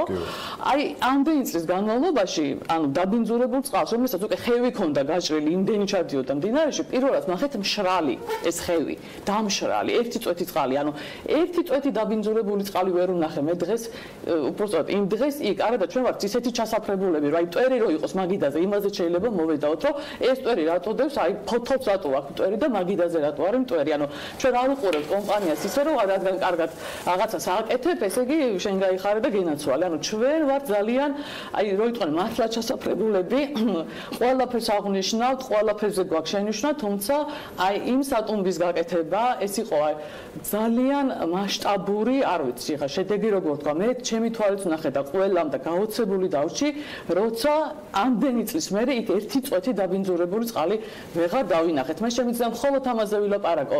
არის რაღაცა პროექტები, ხა ამ პროექტებზე მე ასე იმიტომ ვლაპარაკობ, რომ ეს არის ჩვენი ბრძოლის შედეგი. ამიტომ ეს არ არის მხოლოდ ის, რომ კომპანია RMG-მა კეთილინება გამოთქვა და ბოლოს დარღვევები აღიარა და რაღაცას აკეთებს. ფიქრობთ, რომ ეს რაც იქ RMG-ში კეთდება, ეს არის ჩვენი, ასევე ბევრი სხვა გულანთებული ადამიანის ბრძოლით მონაპოვარი და ჩვენ ამას უნდა გავურთხილდეთ და აი ამ პროცესის შეწყვეტის, ან ჩაშლის, ან რაღაცა სხვა რელსებზე გადაყვანის საშუალებას ჩვენ ნამდვილად არავის არ უცეთ, აი პირდაპირ გეუბნებით, კვილები დავიცავთ ამ პროცესს, იმიტომ რომ ჩვენ ვნახეთ, რომ თურმე კომპანია შეძლებია კეთილინების შემთხვევაში, ჩვენ ვნახეთ, რომ თურმე სახელმწიფოსაც შეძლებია კეთილინების შემთხვევაში მოეთხოვა კომპანიისთვის ვალდებულებების შესრულება და ეს მონიტორინგის პროცესი მიმდინარეობს ნამდვილად კარგად. ნამდვილად აი დეტალურად აი რა დარჩა რა ეტაპები დარჩა 2020 წლამდე რა ის მაინც შეგიძლია რომ გითხრა იმიტომ რომ პრაქტიკულად ამომიწურე ყველანაირი კითხვა რაც გამზადებული არა არ მეკვირს და პირიქით ამიტომაც ხარ ჩვენთვის გამორჩეული რესპონდენტიც და კოლეგაც 2020 წელს პროცესის უწყვეტობის პირობებში თქვენი მკაცრი მონიტორინგის პირობებში ჩასაფრების პირობებში ანუ ყველანაირი განსაზღვრებით რაც გამოიყენეთ ეხლა საუბრისას ჩვენ რა შედეგის დადგომას ველით საიმისოთ რომ თქვენი ჩართულობიდან გამომდინარე მივიღოთ ანუ ეს ყველაფერი სტაბილურად და მდგრადად წავიდეს რაც ჩამოთვალეთ და რაც იგივე სანდროს ჩამონათვალში იყო და რაც თქვენ ბრძანეთ ხო ნინო ეს არის ხო? კი, ამაზე ვსაუბრობთ, ხო. თუ შეიძლება აი ამ კითხვასთან დაკავშირებით მეც გიპასუხებთ, ანუ სამინისტროს აქვს მოწერილობა კომპანიისთვის, ანუ სანებართო პირობების შესრულებასთან დაკავშირებით. ეს არის საკმაოდ ვრცელი ჩამონათვალი და შესაბამისად 2020 წლის 31 მარტისთვის ჩვენ ველოდებით, რომ ყველა ეს პუნქტი, რომელიც 150 პუნქტი, ეს არის ჩვენს მიერ შედგენილი ვთქვათ პროგრამა, რომელიც უფრო მეტია ვიდრე სახელმწიფოს მიერ ინიცირებული საკითხები, იმიტომ რომ ჩვენ გვაქვს მათ შორის საწარმოს გადაიარაღებასთან, შრომის უსაფრთხოებასთან დაკავშირებული საკითხები. ანუ ჩვენ არ ვჯერდებით იმ მოცემულობას, რაც გვაქვს, ვაკეთებთ უფრო მეც. მე ამ შემთხვევაში რა გვექნება 2020 წელს, როგორც მინიმუმ გვექნება ის, რომ ყველა სანებართო პირობა დარღვეული, რომელიც არსებობდა, იქნება გამოსწორებული და ის დაბინძურების წყაროები, რომელიც არსებობდა, რაც გახდა საფუძველი ამ დაჯარიმების და ამ ასე ვთქვათ დარღვევების გამოვლენის იქნება აღმოფხვრილი. უბრალოდ ძნელია არ დავეთანხმოთ ქალბატონ ნინოს ერთ საკითხში რომ ნამდვილად ზოგადად გარემოს დამცველები და სამოქალაქო სექტორის როლი ამ სფეროში ძალიან დიდია. ეს ჩვეულებრივ თანამედროვე მსოფლიოში აპრობირებული ფორმა, ძალიან აქტიურად არიან ჩართულები, თუმცა რა თქმა უნდა საპასუხოდ კომპანიაც არ ასე ვთქვათ რეაგირებს ამ მესიჯზე და ძალიან კარგი მე და ჩემი ხმა ამ შემთხვევაში სრულად უერთდება ნინოს იმიტომ რომ ეს არის დღეს მე ამას თქვენთან დასწრებით არ ვაპირებ მაგრამ კოოპერაციას ამ შემთხვევაში როგორც სამაგალითოს იმიტომ რომ მნიშვნელოვანი იყო ჩვენთვის ნინოს ნარატივი ამას ერთგვარ მაგალითადაც სხვა ეთერებში გამოვიყენებ იმიტომ რომ თან ეს ეთერები ახლა ბევრი გვექნება ხო, ახლა მე დავამთავრებ 2020-ში ჩვენ რას ვეუბნებით. ხო, ეს ნინო თქვენთან იყო კითხვა გისურვებთ. კი, მოკლედ ჩვენ აღვნიშნეთ რომ პროექტები დაწყებულია. ჩვენთვის იყო ძალიან მნიშვნელოვანი ორი თემა, ეს არის წყლის დაბინძურება, ну ყველა თემა მნიშვნელოვანი იყო, რაზეც ილაპარაკეს, მაგრამ ჩვენთვის თავარი არის პირველ რიგში პრიორიტეტული იყო წყლის დაბინძურების საერთოდ ბოლომდე აღმოფხვრა თუ არა შემცირება და ფაქტობრივად იქ მაშავე რა არის ჩასმული მილში, რაც კაზრეთულა უკაცრავად არის ხო შემისწორე ხოლმე კაზრეთულა, მდინარე კაზრეთულა, რომელიც ასევე ბინძურდებოდა ის ტერიტორია ჩაისვა მილში, შესაბამისად იქ არის კიდევ გაკეთებული რაღაცა ნაგებობებიც, ანუ აი ეხლა შეიძლება სიღრმეებში მე შევიდე, ხა სპეციალისტი არა ვარ, ყოველ შემთხვევაში. გარდა ამისა, ჩვენ რასაც ესე მე არა სპეციალისტი, ხელოვნური თვალით ხედავ, ეს არის მეორე სანაყარო, რომელიც იყო საშინელ მდგომარეობაში, ხდება მისი დატერასება და ჩვენ ყოველ ჩასვლაზე ხა მოგეხსენებათ ჩვენი კულტურული მემკვიდრეობის ძეგლებსაც ვიცავთ, ანუ ხშირად გვიწევს სიარული და აი სულ უყურებთ, რომ აი დაატერასეს, დაამატეს ტერასა თუ არ დაამატეს. აი ყოველ ჯერზე მე ყოველ შემთხვევაში ჯერ სათქმელი არ მაქვს, აი ამ თემებზე, ამ სამ თემას, აი რასაც ჩვენ ვლაპარაკობთ, რომ რაღაცას არ აკეთებენ ან აგვიანებენ, ჯერჯერობით ეს ალაპარაკო არ არის. თუმცა ეს ყველა პროექტი, რომელიც დასრულდება 2020-ისთვის, რამდენად ეფექტური იქნება, ამას ალბათ ანუ კვლევა დაჭირდება, რა თქმა უნდა. გარდა ამისა, ჩვენ ვიცით და ჩვენი მოთხოვნაც იყო, რომ გარემოსდაცვის სამინისტროს ზედამხედველობის დეპარტამენტი შევაშ, ეხლა აპრილში ჩვენ ვაპირებთ უბრალოდ ჩასვლას საპარლამენტო სამუშაო ჯგუფის ფორმატი და ასევე მნიშვნელოვანი თემა იყო ჩვენთვის აი ამ რეკულტივაცია კარიერების როგორ უნდა მოხდეს, იმიტომ რომ მოგეხსენებათ ეს სანაყაროების რეკულტივაცია აი სასიცოცხლოდ მნიშვნელოვანია. იქ არის დატესტილი ტერიტორია, სადაც შეთესილი არის სცენარები და ველოდებით როდის გამოიღებს შედეგს. ანუ გაზაფხულზე გამოჩნდება, გაიხარებს თუ არა იქ სცენარე და მოხდება რამდენად შესაძლო იქნება ამის რეკულტივაცია. ამიტომ ჩვენ რაღაცა შედეგები უკვე გვეცოდინება აპრილის შუა რიცხვებში, როდესაც ჩვენ კვლავ ჩავალთ მონიტორინგზე ამჯერად გარემოსდაცვის კომიტეტის თავმჯდომარესთან ერთად. აი ხოლოდ შემდგომ ზედამხედველობის დეპარტამენტი შევა და მე დარწმუნებული ვარ, როგორც 2015-16 წლის ინსპექტორების დასკვნა იყო ძალიან დეტალურად გაწერილი და ძალიან ობიექტური, ასეთივე ობიექტური დასკვნა დაიდება და ჩვენ რაღაცა მოცემულობა შეგვექნება და რეალობა რა ხდება დღეს კომპანიაში გარემოსდაცვის მიმართულებით. მე ალბათ არა, აუცილებლად უნდა ჩატარდეს კვლევები, რომ ამ სამუშაოებმა შეამცირა, პროექტებმა შეამცირა თუ რა ვთქვათ, წყალის დაბინძურება, ჰაერის დაბინძურება, ნიადაგის დაბინძურება, თუმცა ჯერჯერობით პრობლემა რჩება, მიუხედავად იმისა, რომ რაღაცები ტარდება, მაინც ჰაერის დაბინძურება, ხა მე გეტყვით, რომ ის რაც ინგრეოდა და ფუჩლებოდა წლების განმავლობაში, საერთოდ არ აქვს ჩვენ იმის მოლოდინი, საკმაოდ რეალურად ვუყურებ სიტუაციას, რომ ხა 5 თვეში და 7 თვეში უცებ ხა ესე ქვეყანას სოფელს ვერ ავაშენებთ. თუმცა მე გეტყვით, რომ დაწყებულია სამუშაოები, პროექტები მიმდინარეობს, ჩვენ თვალს არ ვაშორებთ, იმაზე მეტადაც კი, ვიდრე თავად ისინი არ აშორებენ თვალს. არც ჩვენ ვიწყოთ. აქედან გამომდინარე, ჯერჯერობით ესეთი სიტუაცია ნახოთ. ბადონგიორი, შეგიძლიათ ჩამობრძანდეთ კიდევაც, ანუ ეს ძალიან საინტერესო პროექტებია, ანუ მე ვფიქრობ, რომ საზოგადოებისთვის მნიშვნელოვანი. ვინაიდან ის თვითონ ჩვენთაგანი ასე ვთქვათ, პრობლემას უკავშირდება. პირობი შეუსრულებელი გაქვს, უნდა ვაღიაროთ. კიდე რა ვაკეთებ ახლა თან. ორი ლაივუთი კი არა. საერთოდ მომენა ორი ლაივუთიო. რუსთაველიდან წესიერად ჩართვა ვერ გავუკეთებიათ. მადლობა დიდი. მართლა ძალიან გამახარა. ამბობმა გამახარა კოოპერაციამ და გამახარა იმ ხმამ, რომელსაც პირდაპირ ვამბობ, აი ყოველგვარი დაფარველში მართლა არ ველოდი. ჩემთვის ეს ბევრ რაღაცაში არის განსაზღვრელი და კიდე დავამატებ ნინოსთვის, რომ ის შედეგები, რასაც მიიღებთ, ეს აპრილში წასვლა იქნება თუ რაღაცა, არ უნდა ამას არანაირი აცაბოცა, აგერ არის პლატფორმა საიმისოთ, რომ ადგილზე ჩამოსვლა იქნება, რაც ჩემი ვალია, იქ ადგილზე, მეორე არის, რომ ეს პლატფორმა მოხვიდეთ და ღიად ვისაუბროთ ამ თემებზე, რა დაგვხდა, როგორ დაგვხდა და ეს პერიოდული მონიტორინგის შედეგები, რასაც ისედაც აწარმოებთ, რომ გავაცნოთ არა, სადრო მართლა სხვა თემა არის. აქ რეალურად არის საუბარი NGO სექტორის და ბიზნესის აბსოლუტურად სხვა ტიპის იმაზე, თანამშრომლობაზე. აქ მხოლოდ გარემოსდაცვის თემა არ არის, აქ თანამშრომლობის მოდელზე ვლაპარაკობთ, იმიტომ რომ ჩვენთვის ეს არის ძალიან მნიშვნელოვანი. მადლობა თქვენ ამისთვის. ყოველთვის ვამბობდით, რომ არ ვიყავით კომბინატის გაჩერების მომხრე, ყოველთვის ვამბობთ, რომ ვართ ბიზნესის განვითარების მომხრე, თუმცა ეს არ უნდა ხდებოდეს გარემოსდაცვის და კულტურული თქვენი ობიექტურობის სალსა. დიდი მადლობა ამისთვის, ალექსანდრე დევიძეს, RMG-ის ლიცენზიების და ნებართვების დეპარტამენტის უფროს და ნინო ბურჭულაძეს, საქმის კომიტეტის წევრს კიდევ ერთხელ ვაფიქსირებ, რომ ძალაში არის ჩემი ადგილზე ჩასვლის ვალდებულებას და პირობას. მოდი ახლა გავიდეთ რეკლამაზე, მეგობრებო, და ეს დანარჩენი თემები, რაც სოფლიო კონკურენტიანარიანი ეკონომიკის რეიტინგის წარდგენას ეხება, მე მგონი ჯობს რომ გადავიტანო. აუცილებლად და კიდევ ბევრი ძალიან საინტერესო ბიზნეს სიახლე გვექნება ჩვენი მაყურებლისათვის რამდენიმე წუთში რეკლამის შემდეგ.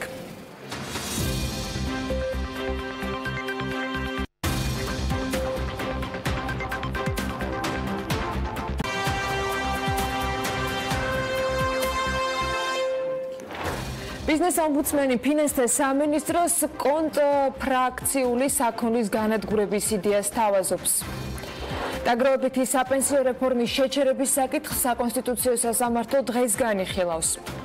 ტექნიკური ინსპექტორების გაუვლელობის შემთხვევაში ავტომობილით გზებზე მოძრაობისას პირებს სამართლებრივი პასუხისმგებლობა შესაძლოა არ დაეკისროთ.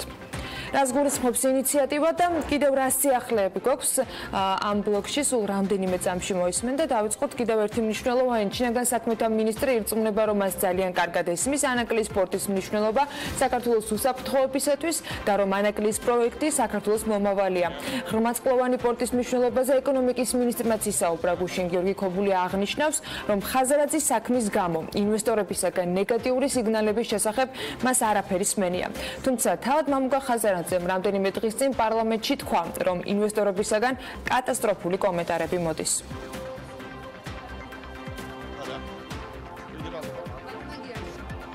მე როგორც ვიცე-პრემიერი და ყოფილი ეკონომიკის მინისტრი ძალიან კარგად მესმის ამ ქვეყნისთვის და ამ სახელმწიფოს მომავლისთვის და ეკონომიკური მომავლისთვის რას ნიშნავს ანაკლის ღრმაწყლოვანი პორტი. დღეს როგორც შინაგან საქმეთა მინისტრი და ძალოვანი სტრუქტურის წარმომადგენელი, ასევე ძალიან კარგად მესმის, რას ნიშნავს ანაკლის ღრმაწყლოვანი პორტი ჩვენი ქვეყნის უსაფრთხოების არქიტექტურისთვის. კრიტიკულად მნიშვნელოვანი კომპონენტია. მე არ გამიგია კატასტროფული კომენტარები. მე ვთვლი რომ აცხადება ხაზარაძეს ირგვლივ ეს რა თქმა უნდა ნეგატიური გავლენა აქვს ჩვენს საინვესტიციო კლიმატზე, არ შეიძლება ამას კონდეს პოზიტიური გავლენა, ამიტომ მე გულახდილად ვიმედოვნებთ რომ ეს საქმე მაქსიმალურად სწრაფად ჩაცხრება და აღარ იქნება უკვე სალაპარაკო ამდენი ამ საკითხზე. რამდენად უშვებთ იმ რისკებს, რომ ხაზარაძის და TBC ბანკის ირგვლივ განვითარებული მოვლენების გამო შესაძლოა ანაკლის სპორტის ინვესტორებმა პროექტის დაფინანსებაზე უარი თქვან.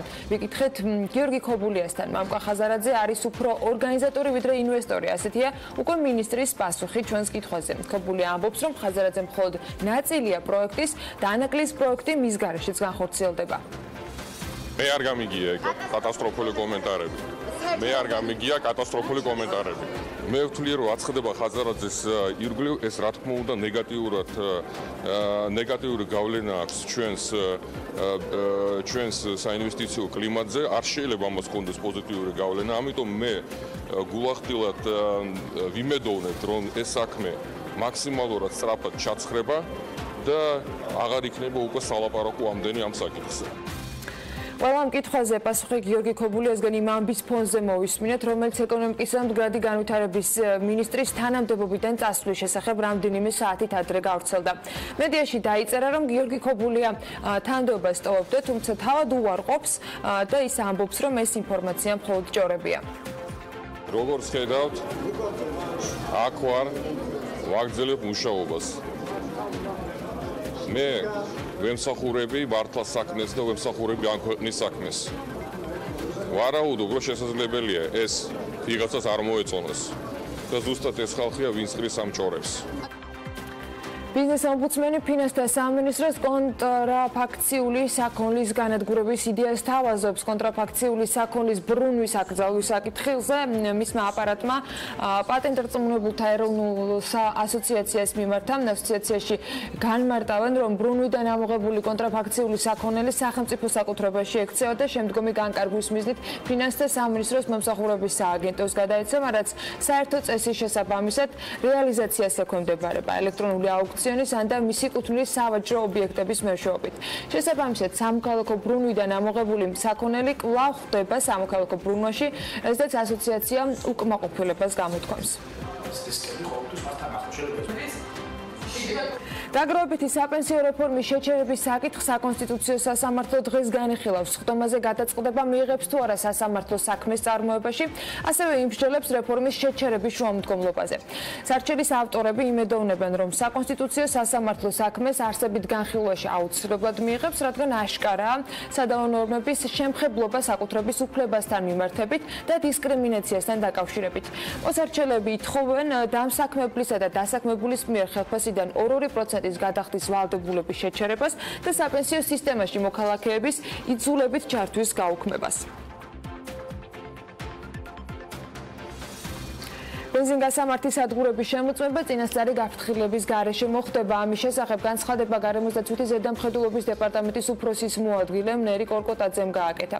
მისი თქმით, შემოწმების მიზანი მის დადგენაა, შეესაბამება თუ არა დიზელის საწვავში გოგირდის შემცველობა ახალ რეგულაციებს. ავტოგასამართის სადგურები რეალიზაციისას საწვავის ხარისხის ნორმებთან გაუმჯობესების გამო 8000 ლარით დაჯარიმდებიან, ხოლო როდესაც ქვეყანაში ისეთი ბენზინის ან დიზელის საწვავის იმპორტი მოხდება, რომლის ხარისხიც სტანდარტს ვერ აკმაყოფილებს, სანქცია ამ შემთხვევაში 10000 ლარით არის განსაზღვრული.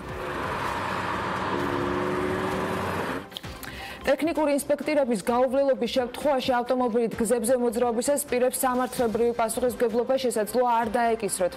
საკანონმდებლო ინიციატივა, რომელიც ფრაქცია ევროპული საქართველოს რეგიონებს ეკუთვნის, პარლამენტში უკვე წარდგენილია.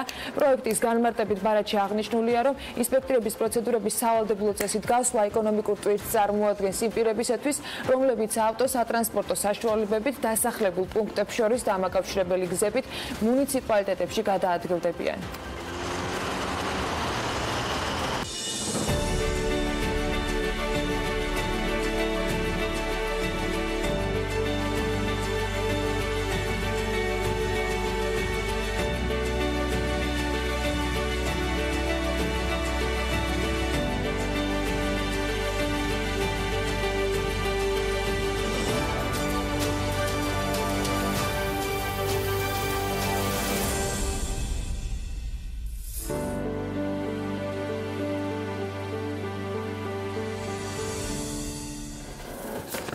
ერთი კვირის წინ ზუსტად წიწაკის მურაბით ხელდამშვენებელმა მანამაჯგალაზე გავსკრი მურაბით დღეს მოკლედ გადაწყვიტა ეტიკეტის სრულად დაეცვა, მოდი ესე ვიტყვი და გემრიელის ადილის შემდეგ ხელნაკეთი საყნების ისტორია გაეზიარებინა დღევანდელი საქმიანების გმირების ამბის თქვენთვის მოსაყოვად არც მეტი არც ნაკლები საქმიანები და თავად მანანა ბათუმს ეწვია ჩვეულებრივი sapnis ამბავი რომ არ იქნებოდა მიხვდებოდით კიდეც რომ შემშურდა კვლავ მისი მოგზაურობა აჭარაში ესეც ფაქტია და მაგრამ ფაქტი ჯამში ესეთია ორგანული sapnis დამზადების წესი სრულიად განსხვავდება ქიმიურისაგან ქიმიური წარმოებისგან და ბიზნესში ჩართვაც თქვა ტრადიციულ ისტორიებს ცალსახად არაფრით არ გავს როგორ იქცა ბიზნესად ვიქტორია კასიანოვას და ირინა იგნატიენკოს წამოწყება ამას უკვე თავად მანნა მოგიყვება და შესავლისთვის ვხვდებით ხო რამდენი რამ მქონდა რის გამოც მშურდა მისი მთელი ამ კვირის განმავლობაში დილამშვიდობის ამაგარია რომ შემდეგზე და ხო ეხლა რაღაცას ველოდი რომ ესეთი რამ იქნებოდა ამინდი გადასარევი ამინდი დაგხვდა გადასარევი და მეუნებიან და შეგიძლია თუ არა მითხრა რომ ბათუმი საკმაოდ ისე იყო დატვირთულია ხო ხალხი ანუ მაინც არის ხო მიუხედავად არასეზონის ბათუმი მე უნდა ვაღიარო 2012 წლის შემდეგ ბათუმში არ ყოფილიო მართლა კი ხო ნუ ესე მოხდა ხო და რაღაც ცოტა გადასხვაფერებული მეჩვენა რაღაც აი საერთოდ არ ვარ არც მშენებლობების არც სიახლეების არც წინააღმდეგ როგორ შეიძლება ხო რაღაც განვითარების სიახლის მაგრამ ქალაქს თავისი იერსახე ცოტა შეცვლილი აქვს და ეს აი ამდენი წლის უნახაობის შემდეგ ძალიან თვალშისაცემი იყო აი სპეცი რაც ქონდა ბათუმს იქ ეს რაღაცა სხვანაირი შეგრძნება მქონდა ეს ადამიანები რატო ბათუმში და იქ რატო მოხდა იქ რატო დაიწყეს მოდი ესე თქვა დღეს ძალიან ტრენდულია ვილაპარაკოთ ნატურალურ ტრენდული გახდა თუ იცი ეგ ნატურალურ პროდუქტებზე საუბარი და ამ ტრენდს ჩვენ ვერ ავწევთ ამ შემთხვევაში რატომ ბათუმი ტრენდულები ვართ რატომ ბათუმი იცი როდესაც ვნახე მათი Facebook გვერდი საიტი ვნახე იდეალური იყო ყველაფერი რაც ამ გვერდზე იდა ზოგადად ყველა ასე ცდილობს ხომ რომ მისი გვერდი გამოიყურებოდეს არაჩვენ და ხშირ შემთხვევაში ის პროდუქტები და ის მასალა რაც დეს Facebook გვერდებზე და საიტებზე ძალიან განსხვავებულია რეალობისგან ამ ადამიანის ნამუშევრები რომ ვნახე მიახლოებული იყო იმასთან მაგრამ ზუსტად ჩავედი და ვნახე ბათუმში ორი ადამიანის მიერ გამზადებული, მომზადებული, შეფუთული და გასაყიდად გამზადებული პროდუქცია არის ზუსტად ისეთივე იდეალური, როგორიც ჩანს თვითონ აი ამ რასაც შეუკვეთო ის ჩამოვა. ზუსტად რასაც შეუკვეთო ვის ჩამოდის. შემცველობა არის სრულიად ნატურალური, მათ საიდან წამოვიდა ეს ყველაფერი. ძალიან მომწონს ადამიანები, რომლებიც პრობლემას აწყდებიან და ამ პრობლემას თვითონვე წყვეტენ და აგვარებენ, ხო? ვიქტორიას ჰქონდა პრობლემა, ის ალერგიულია. როდესაც ეძებდნენ, აი თქვათ, როგორი საპონით, როგორ ამდენად ნატურალური უნდა ყოფილიყო შამპუნი და ასე შემდეგ და კოსმეტიკური საშუალებები, ეს ძალიან რუტინული სამუშაო აღმოჩნდა, ძებნა, გამოწერა და დედამ ბოლოს გადაწყვიტა, რომ თვითონ დაემზადებინ. ანუ პრობლემა თვითონ დედამ მოხსნა. თავადვე დაამზადეს საკუთარ ეზოში, ბაღში მოყვანილი მცენარეებით და ხილით, აი ეს ყველაფერი, რასაც აკეთებენ. ეს არის ციტრუსი, ეს არის ლავანდა, ვარდი და რაც თავარია, არაფერი არ იწამლება ქიმიური შესაწამლის საშუალებებით. არაფერი მათ ბაღში. ეს ყველაფერი არის თავადაც ნატურალური. ესე ძალიან მნიშვნელოვანია. შესაბამისად საბოლოო პროდუქტიც. საბოლოო პროდუქტიც არის ნატურალური. რაც პრინციპში არის უკვე უნიკალური რამე, იმიტომ რომ სარეცხის ნებისმიერ ეგეთი საშუალება ქიმიური შიგთავსის და მდგენელის გარეშე უბრალოდ წარმოუდგენელია. დღეს უკვე წარმოუდგენელია. ხო. როდის იყო წარმოსადგენი? არ მგონია ერთ-ერთ ეტაპზე. რა ვიცი, მე რაც ამ ქვეყანაზე აკვეთ იქნებოდა სანამ შესაბამისად პროდუქტიც არ არის ისეთი იაფასიანი, ხოლმე თვითონაც ამზადებენ და ეს ხელით ნაკეთობა, handmade-ია სულ ყველაფერი. სხვა სახლის სადაც ანგისაში ისინი ცხოვრობენ, ბებია და ბაბუა ცხოვრობდა, ის თვითნაკეთი, ხელნაკეთია, იმიტომ რომ თურმე ბაბუა ინჟინერი იყო, რომელიც თვითონ დაამზადა აგურიც, ყველაფერი და ისე ააშენა. აქ შეიძლება ითქვას, რომ ყველაფერი ძალიან ნატურალურია. ძალიან საინტერესო ადამიანები არიან, ძალიან მომეწონა ის, რომ ვიქტორია უკრაინელები არიან ისინი წარმოშობით, ქართულად ცდილობს ლაპარაკს. ქართულად ცდილობს, აი საიტსაც აუყვები, ჯერ ნახავდა Facebook-საც, რომ ჯერ რუსულად და ინგლისურად წერია. თავდაპირველად, შემდეგ უკვე მოდის ქართული პოსტები. თავიდან ვფიქრობდი, რომ შეცდომები ხდებოდა, ზოგან ასო აკლდა, ზოგან რაღაცა, მაგრამ ყველაფერს ივიწყებ, იმიტომ რომ იმდენად დიდი სურვილი ჩანს ამ ადამიანს. ანუ ერთი სიტყვით ძალიან კეთილგანწყობილი წამოვედი მე იქიდან. მითხარე, მათი გეგმებიდან გამომდინარე, არის თუ არა გაფართოება და თქვათ ამ გაფართოებაში დედაქალაქისკენ ექსპანსიას განიხილავენ თუ ამის საჭიროებას ამ ეტაპზე? აქვს შემოთავაზებები თბილისიდან, ახლა მაგალითად ერთ-ერთი კომპანია თავაზობს, რომ განათავსონ თავიანთი დახლი, ჩამოიტანონ თავიანთი პროდუქცია და თბილისში უკვე მაღაზიაში შეიტანონ, განათავსონ კიდევაც. ამაზეც ფიქრობენ ისინი, უბრალოდ ფიქრობენ, რომ ამას ცოტა უფრო დამატებით სხვა რესურსები ჭირდება, ფინანსურადაც უფრო მომზადებულები უნდა იყვნენ, იმიტომ რომ როცა მიდიხარ უკვე სადღაც შეგაგვშენი პროდუქცია, უფრო მეტი უნდა იყოს ეს ყველაფერი, ხო? არ უნდა იყოს რაღაცა მცირე დოზებით. ისინი ძირითადად შეკვეთებზე მუშაობენ და აქედან გამომდინარე ესეთი ინდუსტრიული წარმოებასთან არ მიდიან არანაირად. სამაგიეროდ ხარისხი და ის რომ ნატურალურია მართლა შენარჩუნებული. ექსპორტთან დაკავშირებით არის მოსაზრებები, რამე და მოთხოვნები თუ ჯერა ხშირად არის შეკვეთა უკრაინიდან, ქონიათ რუსეთიდანაც შეკვეთები და აი ამ მიმართულებით ესე მუშაობენ. ძირითადად ისინი არიან ონლაინ შემსრულებლები. და შესაძლოა ბაზარიც თელ სოფლიოს მოიცავს. კაი, მოდი ვნახოთ მაშინ სიუჟეტი. გავიცნოთ ეს საოცარი ადამიანები. დასამალი არ არის არაფერი, თუმცა ამაზე უფრო დეტალურად ხვალ ვისაუბრებ. მანას და მეც ამ კვირაში კიდევ შევხვდებით ძალიან მაგარი ისტორიას, რომელიც მე უკვე წამომცდა პირდაპირ ეთერში და შემდეგ უკვე ამისთვის და მეტი დამაჯერებლობისთვის მივიღე კიდე ციცაკის მურაბა. სულ მალე ალბათ კვირა დღეს ამას ყველაფერს მოვისმენთ. ამაზე კიდევ ერთხელ მე დეტალურად ხვალ ვისაუბრებ, ცხადია ჩვენს პროლოგშიც და ეპილოგშიც. მანამდე კი მოდი ვნახოთ ეს მართლა ძალიან საინტერესო ისტორია ბათუმიდან, აჭარიდან.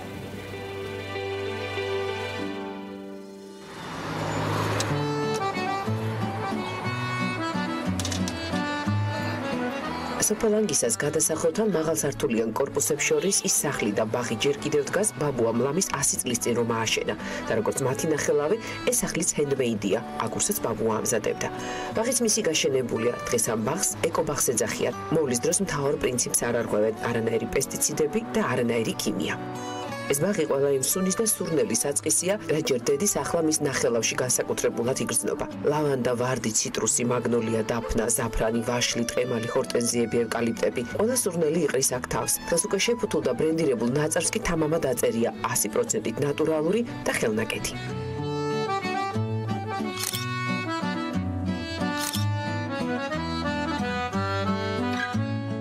ვაშლის ნამცხვარი მიმოზა, მაკარონები, ვაშლის ჟოლოს ფურთოხლის ტარტალეტკები, ლავანდის შოკოლადის და შრის პეჩენიები, ფიფქები, გულები და კაცუნიები. ერთი შეხედვით, გარეგნობიდან და შინაარსითაც გეგონება რომ საკონდიტრო ნაწარმს ამზადებენ. სინამდვილეში კი ეს ნატურალური საპნებისა და კოსმეტიკური საშუალებების ასორტია სახელწოდებით iSofa. ლამინარეს ზღვის ბალახი ასეზე.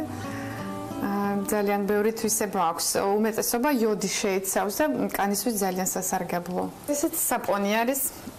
უბრალოდ ახლა ექსპერიმენტის ფორმისთვის შევფუთეთ ქართულ თეკაში.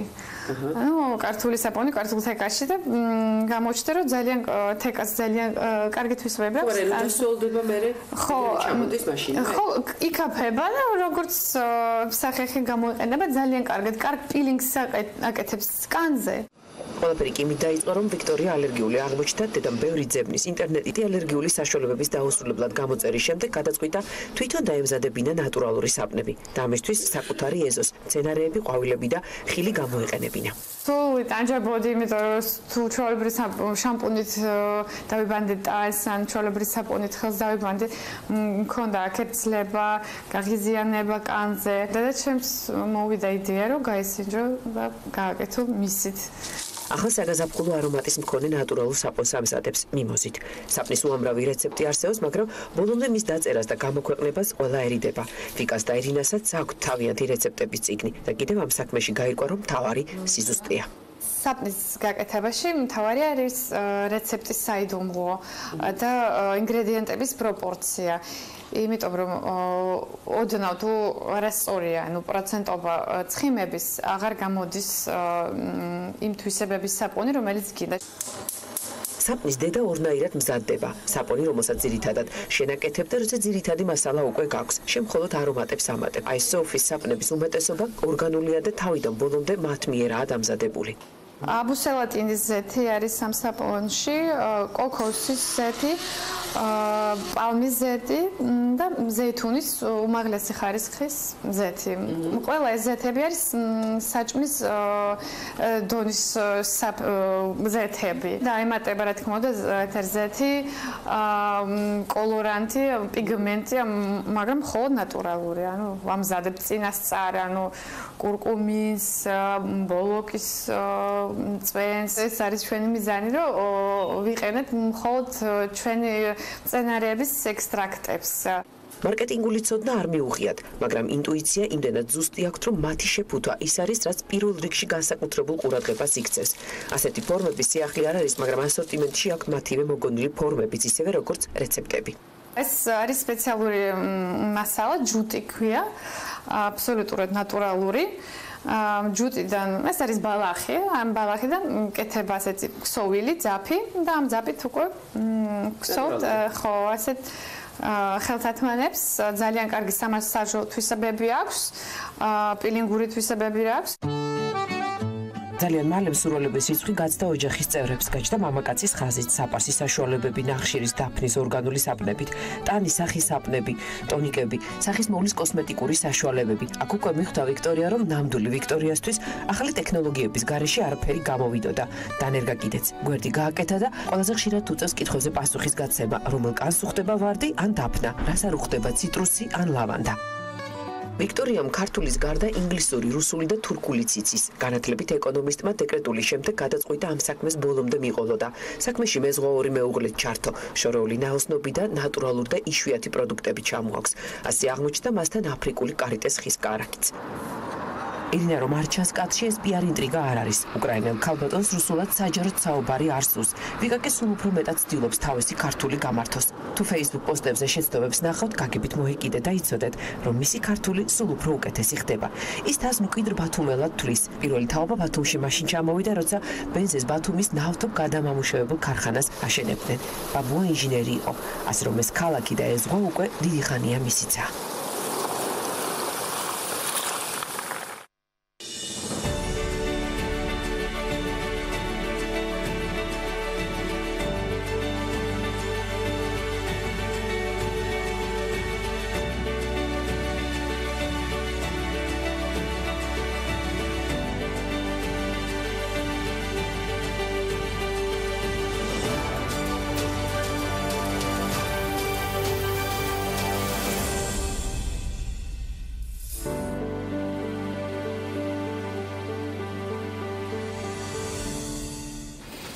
მაგარით კვენი და წარმატებული ქალების ბლოკი გამოგვდის საქმიანობის ამ ნაწილში და მარტი არაფერ შუაშია სიმართლე უნდა გითხრათ ამჯერად ქალებისათვის კოდინგის სკოლაზე უნდა მოგიყვეთ ბიზნესისა და ტექნოლოგიების უნივერსიტეტის ინიციატივით და გაეროს ქალთა ორგანიზაციის მხარდაჭერით საქართველოს მასშტაბით სოციალური პროექტი სახელწოდებით კოდინგის სკოლა ქალებისათვის იწყება ამ პროექტის მიზანი კი ტექნოლოგიების სფეროში ქალების როლის გაძლიერება რას მოიცავს პროექტი და ვის შეუძლია სკოლის მოსწავლეობა დეტალებში ჩვენი სტუმრები გაგვარკვევენ უფრო უკეთ ნინო ენუქიძე ბიზნესისა და ტექნოლოგიების უნივერსიტეტის დეკანი და ანა ფაშალიშვილი გაეროს ქალთა ორგანიზაციის პროგრამის ანალიტიკოსი შემოგვიერთდნენ მოგესალმებით მადლობა ამისთვის რომ ხართ ჩვენთან ერთად პრინციპში სახელი რომელიც ამ პროექტთან ახლავს და გარკვეულწილად მიზანი რომელიც მე ვახსენე უკვე ბევრი სიმთქმელია მაგრამ უფრო დეტალურად მინდა ამიხსნა და ავხსნათ მაყურებელს რას გულისხმობს პროექტი და რას ნიშნავს კოდინგი ქალებისათვის რატო შეიძლება იყოს ცალკე ქალებისათვის კოდინგის პროგრამა კოდინგის სკოლა ქალებისთვის არის პროექტი რომლის ინიციატივას გაგვიჩნდა მაშინ როდესაც გავაკეთეთ სტატისტიკური ანალიზი ჩვენს IT პროგრამაზე არსებული სტუდენტების გოგო სტუდენტების და ბიჭების თანაფარდობა აღმოჩნდა რომ 500 სტუდენტიდან სულ 15% არის გოგო და ეს არის 15% რომელიც ყველაზე მაღალ რეიტინგული სტუდენტები არიან ამ პროგრამაზე. ამით დავინახეთ ის რომ პრინციპში არა მარტო ბიზნესის და ტექნოლოგიების უნივერსიტეტში ქვეყანაში არის ეს პრობლემა, რომ არის მთელი რიგი სპეციალობები, რომელიც ჩვენც ვამყარებთ. კი, რატომღაც მიიჩნევა, რომ არ არის ქალის სპეციალობა, თუმცა მერწმუნეთ, რომ თუნდაც ის სტატისტიკა, რაც აჩვენებს, რამდენად მაღალი აკადემიური მოსწრება აქვს სტუდენტებს, გოგოებს IT პროგრამაზე, დაზუსტებთ არის მტკიცებულება იმისი, რომ გოგოებს შეუძლიათ ძალიან კარგად დაეუფლონ ამ პროფესიას. თუმცა ჩვენ ვიფიქრეთ, რომ გავაკეთოთ პროექტი არა მხოლოდ ჩვენი სტუდენტებისთვის, არამედ ყველა ქალისთვის თბილისის პირველ ეტაპზე თბილისში მცხოვრები ქალებისთვის შემდეგ უკვე საქართველოს რეგიონი, ყველა რეგიონი დავფაროთ, გადავამზადოთ ისინი კოდინგში, რაც მოიცავს სხვადასხვა კომპონენტებს და დავიწყოთ მუშაობა პარტნიორ ორგანიზაციებთან, რომ გადამზადებული კადრები დაასაქმონ ტექნოლოგიების სფეროში. დეტალებზე აუცილებლად კიდევ ვიკითხავ, თუმცა რა შუაში აქ ამ შემთხვევაში უნივერსიტეტს არ ზომბრო ყველა შესაძლებლობა ქონდა იმისათვის, რომ ეს პროექტი განახორციელებინა, მიიღო სტუდენტები, ლექტორები შეერჩია და გადაემზადებინა, მაგრამ რა შუაშია ამ შემთხვევაში გაეროს ქალთა ორგანიზაცია და რამდენად არის მთავარი ამოსავალი წერტილი სტატისტიკურ რიცხვებში რაღაც სრულების შეტანა. რეალურად უფრო მნიშვნელოვანი ალბათ კონკრეტული ადამიანებისათვის იმ რეალობის შეცვლა, რომელშიც ისინი დღეს იმყოფებიან, რა თქმა უნდა, გაუმჯობესების მიმართულებით და თქვენი ინტერესი რა არის, როდესაც ამ პროგრამაში ერთვებით? მოგესალმებით. აი ნინო საუბრობდა უნივერსიტეტის სტატისტიკაზე, ხო? ჩვენ გლობალურ სტატისტიკაში ვხედავთ ევროკავშირის სტატისტიკას და მე საქართველოს სტატისტიკას ვნახეთ, რომ მართლა ძალიან აი 20%-მდე არის ევროკავშირში საშუალო იმ ქალების რაოდენობა, რომელიც ტექნოლოგიურ სფეროში არის ჩართული. და როცა ევროკავშირმა შარშან კვლევა გააკეთა, თუ რამდენად მნიშვნელოვანი რომ ქალებიც იყვნენ ჩართულები ამ სფეროში, დასკვნა იყო, რომ 9 მილიარდით გაზრდის ევროკავშირის, მხოლოდ ევროკავშირის GDP-ს ქალების ჩართვა ამ სექტორში უფრო აქტიურად. ცხადია, ეს იგივე საქართველოს იგივე რეალობა გვაქვს, ტექნოლოგიები არის ისეთი სფერო, რომელიც შეიძლება თქვა სახლიდან გაუსვლელად სახლში იყო და ძალიან მოქნილი, ანუ ქალებისთვის განსაკუთრებით ძალიან მნიშვნელოვანი ეს მოქნილი სამუშაო და არის ნამდვილად ძალიან კარგი ყველასთვის გამარჯვება თუ უფრო მეტი ქალი იქნება ჩართული ეკონომიკისთვის, ქალებისთვის, ქალთა გაძლიერებისთვის და ასე შემდეგ. გაეროს ქალთა ორგანიზაცია უკვე შარშანდელი წლიდან ახორციელებს ქალთა ეკონომიკური გაძლიერების პროექტს და ამ პროექტის ფარგლებში თანამშრომლობს იმ კომპანიებთან, რომელთაც აქვთ ინტერესი ქალთა გაძლიერების. ასეთი ამ ეტაპზე 26 კომპანია ყავს ბიზნესის და ეს ბევრია თუ ცოტა? ცოტა ჯერჯერობით. იმიტომ რომ ძალიან ბევრი უნდა იყოს, ანუ საუბარია იმ კომპანიებზე, რომლებიც თანაბარ შესაძლებლობებს აძლევენ თანაბარ თანამშრომლებს და აძლიერებენ ქალებს, რაც ძალიან მნიშვნელოვანია როგორც ეკონომიკისთვის, ასევე დამსაქმებლებისთვის. ნუ იმასთან შედარებით შარშან წინ 5 იყო და ეხლა 26-ია, შეიძლება შეგვიძლია თუ პროგრესი კარგია. კი, პროგრესი კარგია და ზრდის ტენდენცია არის, უფრო და უფრო მეტი დაინტერესება ამაში. ბიზნესის და ტექნოლოგიების უნივერსიტეტი ერთ-ერთი ამ კომპანიათაგანია და ძალიან გვიხარია ზუსტად ამ კუთხით ჩაერთო. მართლა ძალიან მნიშვნელოვანი ინიციატივაა, რაც უფრო მეტი ქალი იქნება ამ საკითხით დაინტერესებული.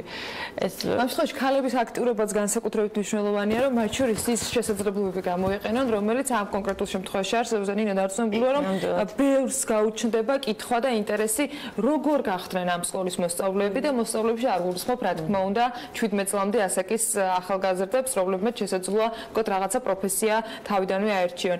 როგორ შეიძლება იყოს ზრდასრული, შესაძლოა უკვე ერთი პროფესიის მქონე ადამიანი, ერთ პროფესიაში დასაქმებული ადამიანისათვის ამ სკოლის მოსწავლეობა, ხელმისაწვდომი და არის თუ არა განსაზღვრული, რომ რაღაცა კოდინგთან დაკავშირებით რაიმე წინაპირობები მას უკვე უნდა მქონდეს, თქვა იცოდეს ან წარმოდგენა ქონდეს რომელიმე პროგრამაზე, რომელთაც კონდი ხდება და ასე შემდეგ.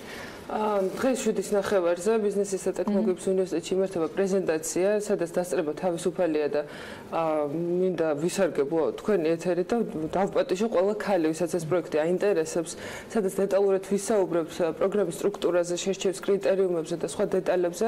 ხაზგასმით მინდა აღვნიშნო, რომ ეს პროექტი არის სრულად დაფინანსებული ბიზნესის და ტექნოლოგიების უნივერსიტეტის მიერ, რაც ნიშნავს, რომ მონაწილე ბენეფიციარისთვის ეს არის უფასო. პროექტი გაგრძელდება გადამზადების დაწყებიდან 6 თვის განმავლობაში. დიახ, საჭირო არის მინიმალური კომპეტენციის ზღვარი გადალახოს შერჩეულმა კანდიდატმა, რას გულისხმობს ეს კომპეტენცია და რა კრიტერიუმები უნდა იყოს დაკმაყოფილებული ეს ინფორმაცია ხელმისაწვდომი არის ჩვენს ვებგვერდზე და პრეზენტაციაზე ამის შესახებ დეტალურად ვისაუბრებთ. პრინციპში შეგვიძლია ვთქვათ, რომ დღეიდან კანდიდატების მიერ განაცხადის მიღება დაწყებულია. განაცხადების მიღება გაგრძელდება 1 თვის განმავლობაში. შემდეგ უკვე დავიწყებთ გასაუბრებას, როგორც თქვი პირველ ეტაპზე საუბარი არის თბილისში, ჩვენი უნივერსიტეტის ბაზაზე კოდინგის პროგრამის განხორციელებაზე და შემდეგ ვაპირებთ, რომ მოვიცვათ რეგიონები, არის ორი ვერსია, ერთი რომ რეგიონებში მცხოვრები და დაინტერესებული ქალები ჩამოვიდნენ თბილისში და ისევ ჩვენ ბაზაზე გადამზადდნენ, ან რეგიონებში დაგვითმონ სხვადასხვა ორგანიზაციებმა სივრცე, სადაც ჩვენ შევძლებთ ამას და არის ამის მზაობა, არის რამოდენიმე არასამთავრობო ორგანიზაცია და სახელმწიფოს მხრიდანაც არის ინტერესი, რომ ეს შესაძლებლობა იყოს მხარდაჭერილი, ამიტომ დღეს დეტალებზე პრეზენტაციას ვისაუბრებთ და კიდევ ერთხელ ვიწვევ ყველა ქალს, ვისაც ასაკობრივი შეზღუდვა არ არის. არ არის აუცილებელი ეს იყოს სტუდენტის ასაკის კანდიდატი. ჩვენთვის თავი არის ის კომპეტენცია, მინიმალური კრიტერიუმები, რითიც შეძლებდა და სურვილი, რა თქმა უნდა, მოტივაციასთან ერთად. მით უმეტეს ანა ჩვენც გექნება ალბათ ინფორმაცია თქვენც რომ ეს არის სფერო, რომელიც საკმაოდ მაღალ ანაზღაურებადია მთელი მსოფლიოს მერტებით, მუდმივად მზარდი მოთხოვნით გამოირჩევა და სტერეოტიპი მასთან დაკავშირებით რომ ქალებს არ შეუძლიათ იყვნენ კოდინგში ძლიერები, მაღალ ანაზღაურებადი და წარმატებულები, მე მგონი სრულად შეიძლება რომ დავამსხვრევთ მით უმეტეს ამის კარგი მაგალითებიც არსებობს. მომავლის სფეროა რაც თავარია. ხო, მუდმივად მზარდი არის ბაზარზე მოთხოვნა რეალურად კოდირებაზე. მადლობა ამ შეცდომით რომ იყავით ჩვენთან ერთად ეს საინტერესო პროექტის შესახებ გაგვაცანით ინფორმაცია და დაარწმუნებული ვარ რომ ჩვენი მაყურებლებისთვისაც იქნება განსაკუთრებით საინტერესო და რა თქმა უნდა უნდა იაქტიუროთ მათთვის ვისთვისაც ეს პროექტი საინტერესოა, პერსპექტიულია და ამავე დროს მნიშვნელოვანი შესაძლოა ცხოვრების შემცვლელიც კი საომავლოდ. მადლობა იმ შეცდომით კიდევ ერთხელ რომ იყავით ჩვენთან ერთად ნინო ანუხიძეს ბიზნესისა და ტექნოლოგიების უნივერსიტეტის დეკანს და ანა ფაშარიშვილს გაეროს ქალთა ორგანიზაციის პროგრამის ანალიტიკოს მასპინძლობდით საქმიანი დილის ეთერში. რამდენიმე წუთი შემდეგ რეკლამის შემდეგ დაგიბრუნდებით კიდევ ერთ ძალიან საინტერესო სტუმართან და კიდევ ერთი ძალიან საინტერესო თემით.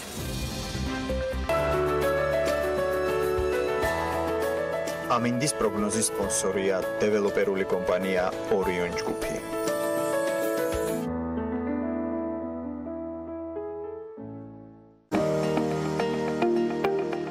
ამინდის პროგნოზის სპონსორია სადაზღვევო კომპანია უნისონი. თავისუფალი დაზღვევა თქვენი სიმშვიდისათვის.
ამინდის პროგნოზის სპონსორია დეველოპერული კომპანია ორიონ ჯგუფი.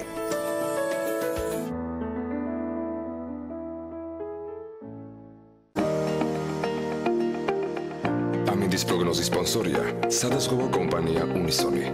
თავისუფალი დაზღვევა თქვენი სიმშვიდისათვის.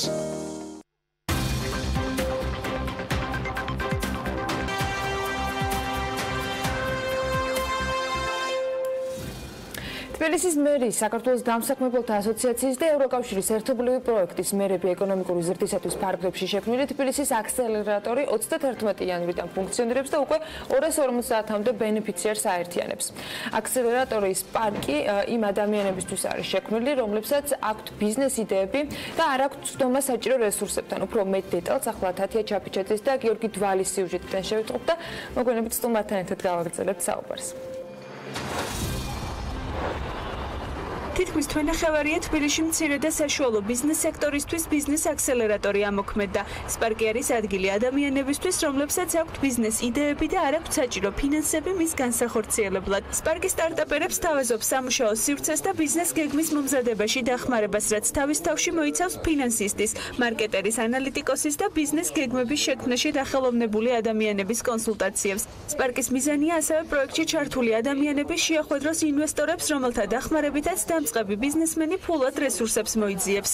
ყველანაირ ინფორმაციას უზიარებთ ბენეფიციარებს, რა შეიძლება დამწყები ბიზნესმენი, სტარტაპერი, რა პრობლემა შეიძლება წააწყდეს, რა მიმართულებით და საბოლოო მიზანი ჩვენი არის, რომ დაიწეროს ბიზნეს გეგმა, შედგეს ფინანსური დოკუმენტი, საკმაოდ მყარი და ამაში გვეხმარება ბიზნეს საკონსულტაციო საერთაშორისო აუდიტორული კომპანია BDO და ეს არის ძალიან მნიშვნელოვანი, იმიტომ რომ ყველაფერი, ყველა ეს სერვისი არის უფასოდ და ფაქტიურად იდეიდან ბიზნესამდე ყოველ ნაბიჯზე სპარკი მიყვება ბენეფიციარს. სპარკის სერვისებით სარგებლობის საშუალება ეძლევა როგორც სტარტაპერებს, ასევე მცირე და საშუალო ბიზნესის წარმომადგენლებს. ბიზნესისთვის შექმნილი სივრცე რამდენიმე მიმართულებას აერთიანებს, რომელთა შორის არის ტრეინინგ ცენტრი, სადაც იმ საბაზო განათლების მიცემა ხდება, რომელიც ბიზნესის დასაწყებად არის საჭირო. ყველაზე მნიშვნელოვანი რაშიც დახმარება სჭირდებათ, ეს არის ცოდნა იმისა, თუ როგორ წარმართან სწორად თავიანთი ბიზნესი. იდეაში ჩვენი თავარი დანიშნულებაც ეს არის, რომ სწორი მიმართულება მივცეთ, დავეხმაროთ იმაში, რომ სწორად განავითარონ თავიანთი ბიზნესი საწყისი ეტაპიდან და მერე არ იყოს ეს პრობლემა, რომელსაც ძალიან ხშირად ვაწყდებით ხოლმე, რასაც ქვია სადღაც რაღაც ეტაპამდე მიდიან და მერე უკვე არ იციან როგორ განვითარდნენ და იქ არის ყველაზე მეტი წარუმატებლობის ესეთი მაჩვენებელი. სპარკი აქცენტს 8 მიმართულებაზე აკეთებს, მათ შორის ტურიზმზე, სამედიცინო ბიზნესზე, IT ტექნოლოგიებზე და სპორტთან დაკავშირებულ პროექტებზე. არსებობის თვენახევრის განმავლობაში ბიზნეს აქსელერატორში უკვე 240 ბენეფიციარია გაერთიანებული. თვლი რომ სპარკი არის ერთ-ერთი მნიშვნელოვანი მოვლენა ქართულ ბიზნეს სივრცეში, რადგან სტარტაპის ნებისმიერ ტიპის სტარტაპისთვის, რა თქმა უნდა, იქნება ძალიან დიდი და კარგი დახმარება მათი ბიზნესის გამართვაში. ანუ ეს იგულისხმება როგორც ბიზნეს გეგმის დაწერაში და ვთქვათ სტრატეგიულ დაგეგმარებაში, ასევე სისრულეში მისი უკვე უშუალოდ მოყვანა. ჩვენ საქართველოს ბაზარზე ვცდილობთ რომ უახლეს ჰოლოგრამულ ტექნოლოგიები დავნერგოთ და განავითაროთ. სპარკში გახსნის პირველი დღიდანვე ვართ, ასე ვთქვათ, გვეხმარებიან სხვადასხვა იდეების გენერირებაში, დახვეწაში, ასე ვთქვათ, იდეის ხორჩესხმაში. მე წარმოვადგენ კომპანიას, რომელმაც შექმნა ღვინის სადეგუსტაციო ტრანსპორტი, რომელიც განკუთვნილია ტურისტულ ბაზარზე სამუშაოდ. ჩვენ დიდი ხანი ველოდით აქსელერატორის პროექტის დაწყებას, რადგან ჩვენ სტარტაპს ეს პროექტი აქცევს სიცოცხლის უნარიან იდეად და შემდეგ ბიზნესად. პროექტი 4 წლიანია და ის თბილისის მუნიციპალიტეტის მერიის ინიციატივითა და ევროკავშირის მხარდაჭერით ხორციელდება. დილა მშვიდობის, როგორც ხედავთ, მე ჩემოვერთი საქმიანი დილას. სიუჟეტში არსი ასე თუ ისე გასაგებია და გავერკვიეთ. ახლა უფრო მეტი დეტალისთვის ჩვენი სტუმარი სანდრო კანდელაკი, ბიზნეს აქსელერატორ სპარკის მენეჯერი გვერდება სტუდიაში. დილა მშვიდობის სანდრო, მადლობა რომ ხარ ჩვენი გადაცემის სტუმარი. დასაწყისში ვცადოთ რომ შევავსოთ ეს ინფორმაცია და მოგვიყევით მეტი დეტალი აი ამ პროექტთან დაკავშირებით, რომელიც სიუჟეტში არ იყო. მადლობა პირველ რიგში თემით დაინტერესებისთვის. სპარკი ეს არის თბილისის მერიის ევროკავშირის და საქართველოს დამსახურებელთა ასოციაციის ერთობლივი პროექტი და რეალურად სპარკი არის ასე ვთქვათ შემავსებელი ფორმა და აქსელერატორი ქართულ სტარტაპ ეკოსისტემაში იმ პრობლემის, რომელიც დღესდღეობით იდგა, ანუ ქვეყანაში არის ძალიან ბევრი მიმართულებით, ასე ვთქვათ, სახელმწიფო და კერძო ინიციატივები, რომლებიც ეხმარებიან ბიზნესებს დაწყებაში და პირველ ნაბიჯების გადადგმაში, უბრალოდ პრობლემა რაც იყო ის, რომ არ ხდებოდა სწორი დაფინანსება ამ იდეების, ანუ ვერ ახერხებდნენ მცირე საშუალო ბიზნესი და სტარტაპები მიიღოთ დაფინანსებები კერძო თუ ასე ვთქვათ, კერძო ინვესტორებისა და სხვა დონორებისგან, იმის გამო, რომ მათ არ ქონდათ ხელმისაწვდომობა ისეთ სერვისებზე, როგორიც არის მაგალითად ბიზნეს კონსალტინგი, მაგალითად არის სხვა მიმართულების ტრეინინგები. შესაბამისად, ჩვენ გავუწყვეტ შევქმნათ აქსელერატორი, რომელიც ამ სერვისებს მიეწოდება თბილისში არსებულ ბიზნესებს და მცირე საშუალო ბიზნეს სტარტაპებს და შესაბამისად ამის გამო შეიქმნა სპარკი, რომელსაც ყველაზე მნიშვნელოვანი ეტაპი სტარტაპის განვითარებისთვის, რომელიც გასაგებია ერთჯერ დაფინანსებას სხვადასხვა პროექტებში იღებენ ბენეფიციარები და შემდეგ აი ამ ერთჯერ დაფინანსების მიღების შემდეგ არის ყველაზე მეტი პრობლემა განვითარების. სად არის ეს კვანძი, რომელსაც ავსებთ? ეხლა მაგალითად ჩვენი ასე ვთქვათ კვლევებიდან და იმ მოცემულობიდან რა მოცემულობაში ჩვენ ვყოფებით, რომ ასე ვთქვათ როგორც სუბჯექტში ყავდა ხსენები 250-მდე ბენეფიციარი ყავს ძალიან ბევრი ასე ვთქვათ, ბევრ სტადიაზე მყოფი ბიზნესები, ანუ ყავს რომელსაც ადამიანები, რომელსაც აქვთ იდეა უბრალოდ, ყავს ბიზნესები, რომელსაც არსებული ბიზნესები არიან და პირობითად გაფართოება სურთ და სჭირდებათ მაღალი დონის ბიზნეს გეგმა იმისთვის, რომ ან ცესხია იყონ, ან კერძო ინვესტიცია იყონ, ან დონორისგან დაფინანსება მოიპოვონ და ყავს ესეთები, რომლებიც არიან ასე ვთქვათ, გლობალზე ორიენტედ სტარტაპები, რომლებიც ასე ვთქვათ, გლობალურ პრობლემას აგვარებენ მთელ სოფლიოში, შესაბამისად მათ სჭირდებათ უფრო მეტად ეს გლობალზე გასვლაში დახმარება. უკვე არის. რეალურად კითხვა სწორედ ეს ქონდა, რომ ვის შეიძლება გაუწიოთ დახმარება, მაგრამ მეორე კითხვაც არსებობს, რა სწდება სპარკი, ანუ რამდენი ადამიანია მენტორი, რამდენი ადამიანია ამ 250 სტარტაპის დამხმარე, ვინც შეიძლება რომ ამ ყველას და თან სხვადასხვა ტიპის საჭიროების მქონე ადამიანს თუ სტარტაპს გაუწიოს დახმარება. 250 ბენეფიციარიდან სპარკის სერვისები რა? პირველი სერვისი რაც გვაქვს, ეს არის საერთო სამუშაო სივრცე, რაც პრობლემაა ხოლმე როგორც წესი ბიზნეს დაწყების პროცესში, იმიტომ სივრცეა საჭირო. შესაბამისად, ნებისმიერ ადამიანს, ნებისმიერ ბიზნესს შეუძლია უფასოდ გამოიყენოს ჩვენი სერვისი, მოვიდეს, ქონდეს მაღალი სიხირის ინტერნეტი, კარგი გარემო, მათ შორის ასე ვთქვათ, კომპიუტერული უზრუნველყოფა ხდება ჩვენთან და შეუძლია რაღაც საოფისე ფართი ქონდეს, ასე ვთქვათ, თავის საოფისე ინვენტარი. პირველი ყველაზე ბირთვული ხარჯი არ ქონდეს. კი, და შესაბამისად, ამ 250-დან რაღაც ნაწილი არის ადამიანების, რომლებიც ამ სერვისს იყენებენ. გარდა ამისა, ყავს ჩვენ უშუალოდ სპარკში ბიზნეს ექსპერტები, რომლებიც არიან ფინანსების, მარკეტინგის, ბიზნეს ანალიტიკის მიმართულებით. ეს არის 5 ადამიანი და შესაბამისად ეს 5 ადამიანი არის ასე ვთქვათ, სამუშაო დღეების განმავლობაში ხელმისაწვდომი ნებისმიერი ამ ადამიანისთვის და მათ შეუძლიათ როგორც ჩვენი საიტიდან სპარკ კოუჯიდან ონლაინ დაჯავშნან მათთან კონსულტაცია ან პირდაპირ მოვიდნენ სპარკში და პირობითად ან მოსვლის შედეგად მიიღონ ეს კონსულტაცია და გვაქვს კიდე ტრეინინგების მიმართულება. ტრეინინგების ნაწილშიც ასე ვთქვათ, ამ 250-დან არის რაღაც ნაწილი, რომელიც ტრეინინგებზე არის. მოსული მაგალითად წინაპირას სოციალურ მედიის მიმართულებით დავიწყეთ ტრეინინგები, სადაც ასე ვთქვათ, ვეხმარებით ამ ბიზნესებს და არსებულ ბენეფიციარებს, რომ სწორედ დაგიმოთ თავის საკომუნიკაციო სტრატეგია. და ნუ ტრეინინგების გარდა გვაქვს მენტორთა ქსელი, რომლის მიზანიც არის, რომ ასე ვთქვათ, გარდა ექსპერტების დახმარებისა და ამ კონსულტაციისა, საქართველოში არსებულ კერძო და საჯარო სექტორიდან საშუალო მაღალი გულის მენეჯერები ჩავართოთ ამ პროცესში, რომ ასე ვთქვათ, სოციალური პასუხისმგებლობის, საზოგადოებრივი პასუხისმგებლობის დონეზე მათ დახმარება გავუწიონ ბენეფიციარებს, მიცენ რჩევები და შესაბამისად რაღაც ეტაპები უფრო მარტივად გაატარონ. აქ აქტიურია სექტორი? ვცდილობთ, რომ აქტიურად ჩავართოთ. ეხლა მაგალითად კიდევ ვიწყებთ რაღაც კომპანიებიც შემოვერთ ამ ყველაფერს და ჩართულობა არის, მაგრამ მთავარი ღირებულება რაც არის, ასე ვთქვათ, გარდა ამ ძალიან კარგი ბენეფიტებისა, რომლებიც მე ჩამოთვალე, არის, რომ ამ ყველაფერს ჩართულია, რაც აკლდა ქართულ ეკოსისტემას, ეს არის აუდიტორული კომპანია, ნუ საერთაშორისო კომპანია BDO, რომელიც შემდეგ ყოველთვიურად არჩევს 5 ბიზნეს იდეას და შესაბამისად ამ ყველაზე სისხლის უნარიან 5 ბიზნეს იდეას უწევს ძალიან მაღალი დონის ბიზნეს გეგმას და საინვესტიციო შეთავაზებას. ძალიან მნიშვნელოვანია ეგ ნაწილი, თქვათ, რომ ბიზნეს გეგმები აქვს, შემდეგ უკვე თქვათ, უფრო მარტივი არ არის ზოგადად, მაგრამ უფრო იხსნება გზა იმისთვის, რომ დაფინანსება მოიპოვონ. აი ეს პერიოდი რა შეიძლება იყოს, როდესაც ვინმე სტარტაპერს იდეით მოვიდა და შემდეგ სპარკში რა პერიოდ შეიძლება განავითაროს, რაღაც ვადა აქვს? კი, ანუ აქსელერაციის როგორც წესი, ანუ ზოგადად არის ხომ რა 3 თვიანი, 6 თვიანი, 9 თვიანი, 1 წელი აქსელერაციის პერიოდები, ჩვენ გვაქვს 60 დღიანი აქსელერაციის პერიოდი. ბენეფიციარს აქვს მაქსიმუმ 60 დღე იმისთვის, რომ ჩვენი სერვისების გამოყენებით, ეს არის სამუშაო სივრცე, ბიზნეს ექსპერტები და ტრეინინგები თუ რომელიმე სხვა, ამ სერვისების გამოყენებით დაიწყოს ჩვენთან ერთად რაღაც მარტივი ბიზნეს აპლიკაციის ფორმის შევსება, რომელიც ჩვენ საიტზე განთავსებული. ანუ ეს არის იმისთვის, რომ შესაბამისად მე კომპანიამ ვიდეო მოახდინოს სწორი შერჩევა, ანუ ეს ინფორმაცია მოვაგროვოთ მათთან ერთად ამ ბიზნესის შესახებ, რომ ვიდეომ შესაბამისად სწორედ არჩევს 5 ბიზნეს იდეა. და შესაბამისად მაქსიმუმ 3 დღის განმავლობაში შეუვლიათ ამ პროცესში იყვნენ ჩართულები და ასე ვთქვათ,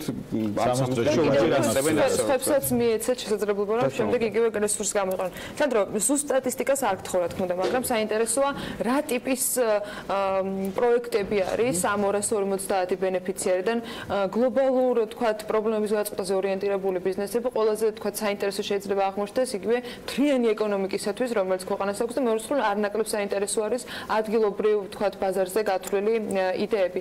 უფრო მეტად რა მიმართულებით აქტიურობენ დღეს ადამიანები, ვინც პარკის მომსახურებას იყენებენ? კი ბატონო. ერთ-ერთი ტურიზმი მიმართულება არის, შეგვიძლია ვთქვათ, რომ ძალიან სწორედ წამოწეული და ყავს როგორც საშუალო ბიზნესები, რომლებიც ძალიან წარმატებულობა პერებენ ქართულ ბაზარზე, უბრალოდ სჭირდებათ ახ სკეილინგ დაფართოებისთვის ჩვენი დახმარება. ყავს მაგალითად განათლების მიმართულებით იდეები, რომლებიც გლობალზე არიან ორიენტირებულები და შემიძლია რაღაც პატარა ის ხელოვნური ინტელექტის მიმართულებითაც მუშაობენ, ანუ ტექნოლოგიური მიმართულების აწევებიც ყავს, მაგრამ ძირითადად რო ავიღოთ, ძალიან ბევრი ინდუსტრია არის, ესე იგი, მაგალითად ყავს ადამიანები, რომლებიც აი ხელოვნური ტექნიკებით მუშაობენ. რეალურად სპარკს აქვს თავის ასე ვთქვათ 8 პრიორიტეტი, რომელიც თითქმის იდეაში ყველა მიმართულებას მოიცავს, ეს არის განათლება, ეს არის სპორტი და ჯანდაცვა, ეს არის ენერგოეფექტურობა, ეს არის IT ტექნოლოგიები, ეს არის ინოვაციური ბიზნესი ზოგადად, ეს არის ტურიზმი და მასთან დაკავშირებული ბიზნესები და რეალურად ეს ყველა ასე ვთქვათ ინდუსტრია თითქმის ყველაფერს მოიცავს, რაც ხომ თემატურად გაქვთ შესაძლებლობა რომ დაინახოთ ახლობით სად როგორ და ძირითადად ძალიან ბევრი ინდუსტრიიდან ყავს ასე ვთქვათ რა ეტაპზე უნდა იყოს ადამიანი რომ მოხდეს სპარკში, ანუ იდეა შეიძლება მქონდეს და პირდაპირ ამ იდეით მოვიდე, როგორ უნდა მოხდეს ასე ვთქვათ სპარკში? სპარკში მოხვედრა შეგიძლიათ ნებისმიერი ასე ვთქვათ პოზიციაზე ყოფნით, ანუ ეს არის არ არის საჭირო პირობითად რაღაც არსებული გუნდი ყავდეთ ან მხოლოდ იდეა თუ გაქვთ უბრალოდ იდეა შეგიძლიათ მოგბრძანეთ, თუ გაქვთ უკვე არსებული ბიზნესის დახმარება გჭირდება შეგიძლიათ მოგბრძანდეთ, ნებისმიერ ეტაპზე, რა ეტაპზეც არ უნდა იმყოფებოდეთ, შეგიძლიათ მოგბრძანეთ და გამოიყვანოთ ჩვენი სერვისები იმ გაგებით, რომ მაგალითად ანუ არსებულ ბიზნესებს შეუვლიათ მოვიდნენ ცირცაშუალო ბიზნეს, ვისაც არ აქვს იმის საშუალება რაღაც რომელიმე საკონსულტაციო კომპანიას თანხა გადაუხადოს და მოვიდეს თუნდაც და ჩვენი ბიზნეს ექსპერტებისგან მიიღოს დახმარება. ან ვიღაცას შეიძლება მხოლოდ საერთო სამუშაო სივრცე დაჭირდეს და ამ სერვისის გამოსაყენებლად მოვიდეს. ძალიან ცოტა გასწრებ, მაგრამ მგონია რომ სპარკელების ამბავი იქნება ძალიან საინტერესო ცოტა ხანში მოსაკითხად.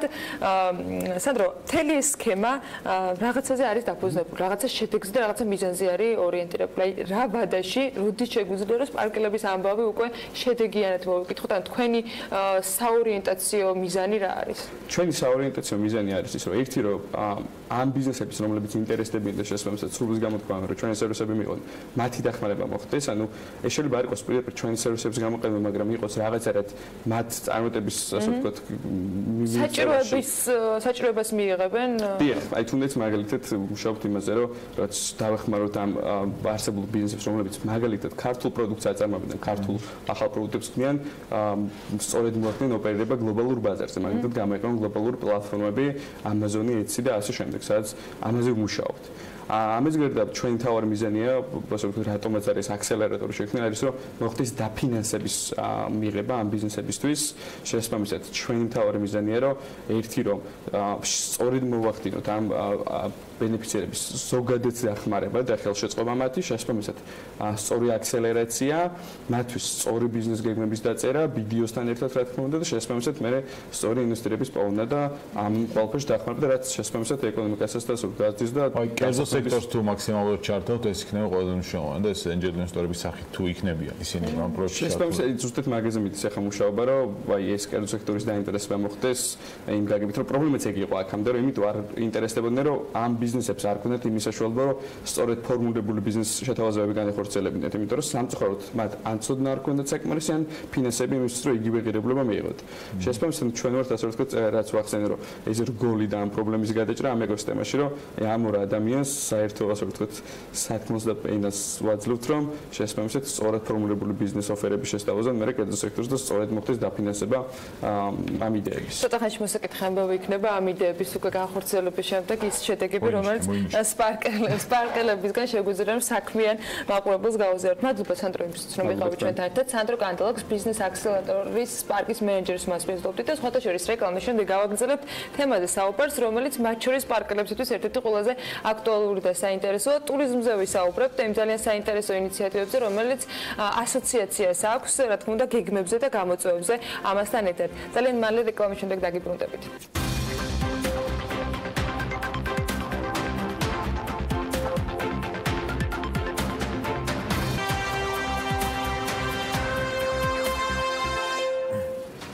ტურიზმზე ხშირად და ბევრს საუბრობთ, მათ შორის RMG-ის გადაცემებშიც. რამდენიმე დღის წინ შესაბამისი სახელმწიფო სტრუქტურის ხელმძღვანელმა ამ ეთერში ის გეგმა გაგოცნა, რომელიც 2025 წლამდეა გაწერილი და პროფილური ბიზნესების წარმომადგენლებთან განხილვაზე რამდენიმე დღის განმავლობაშიც იყო ამაზე საუბარი.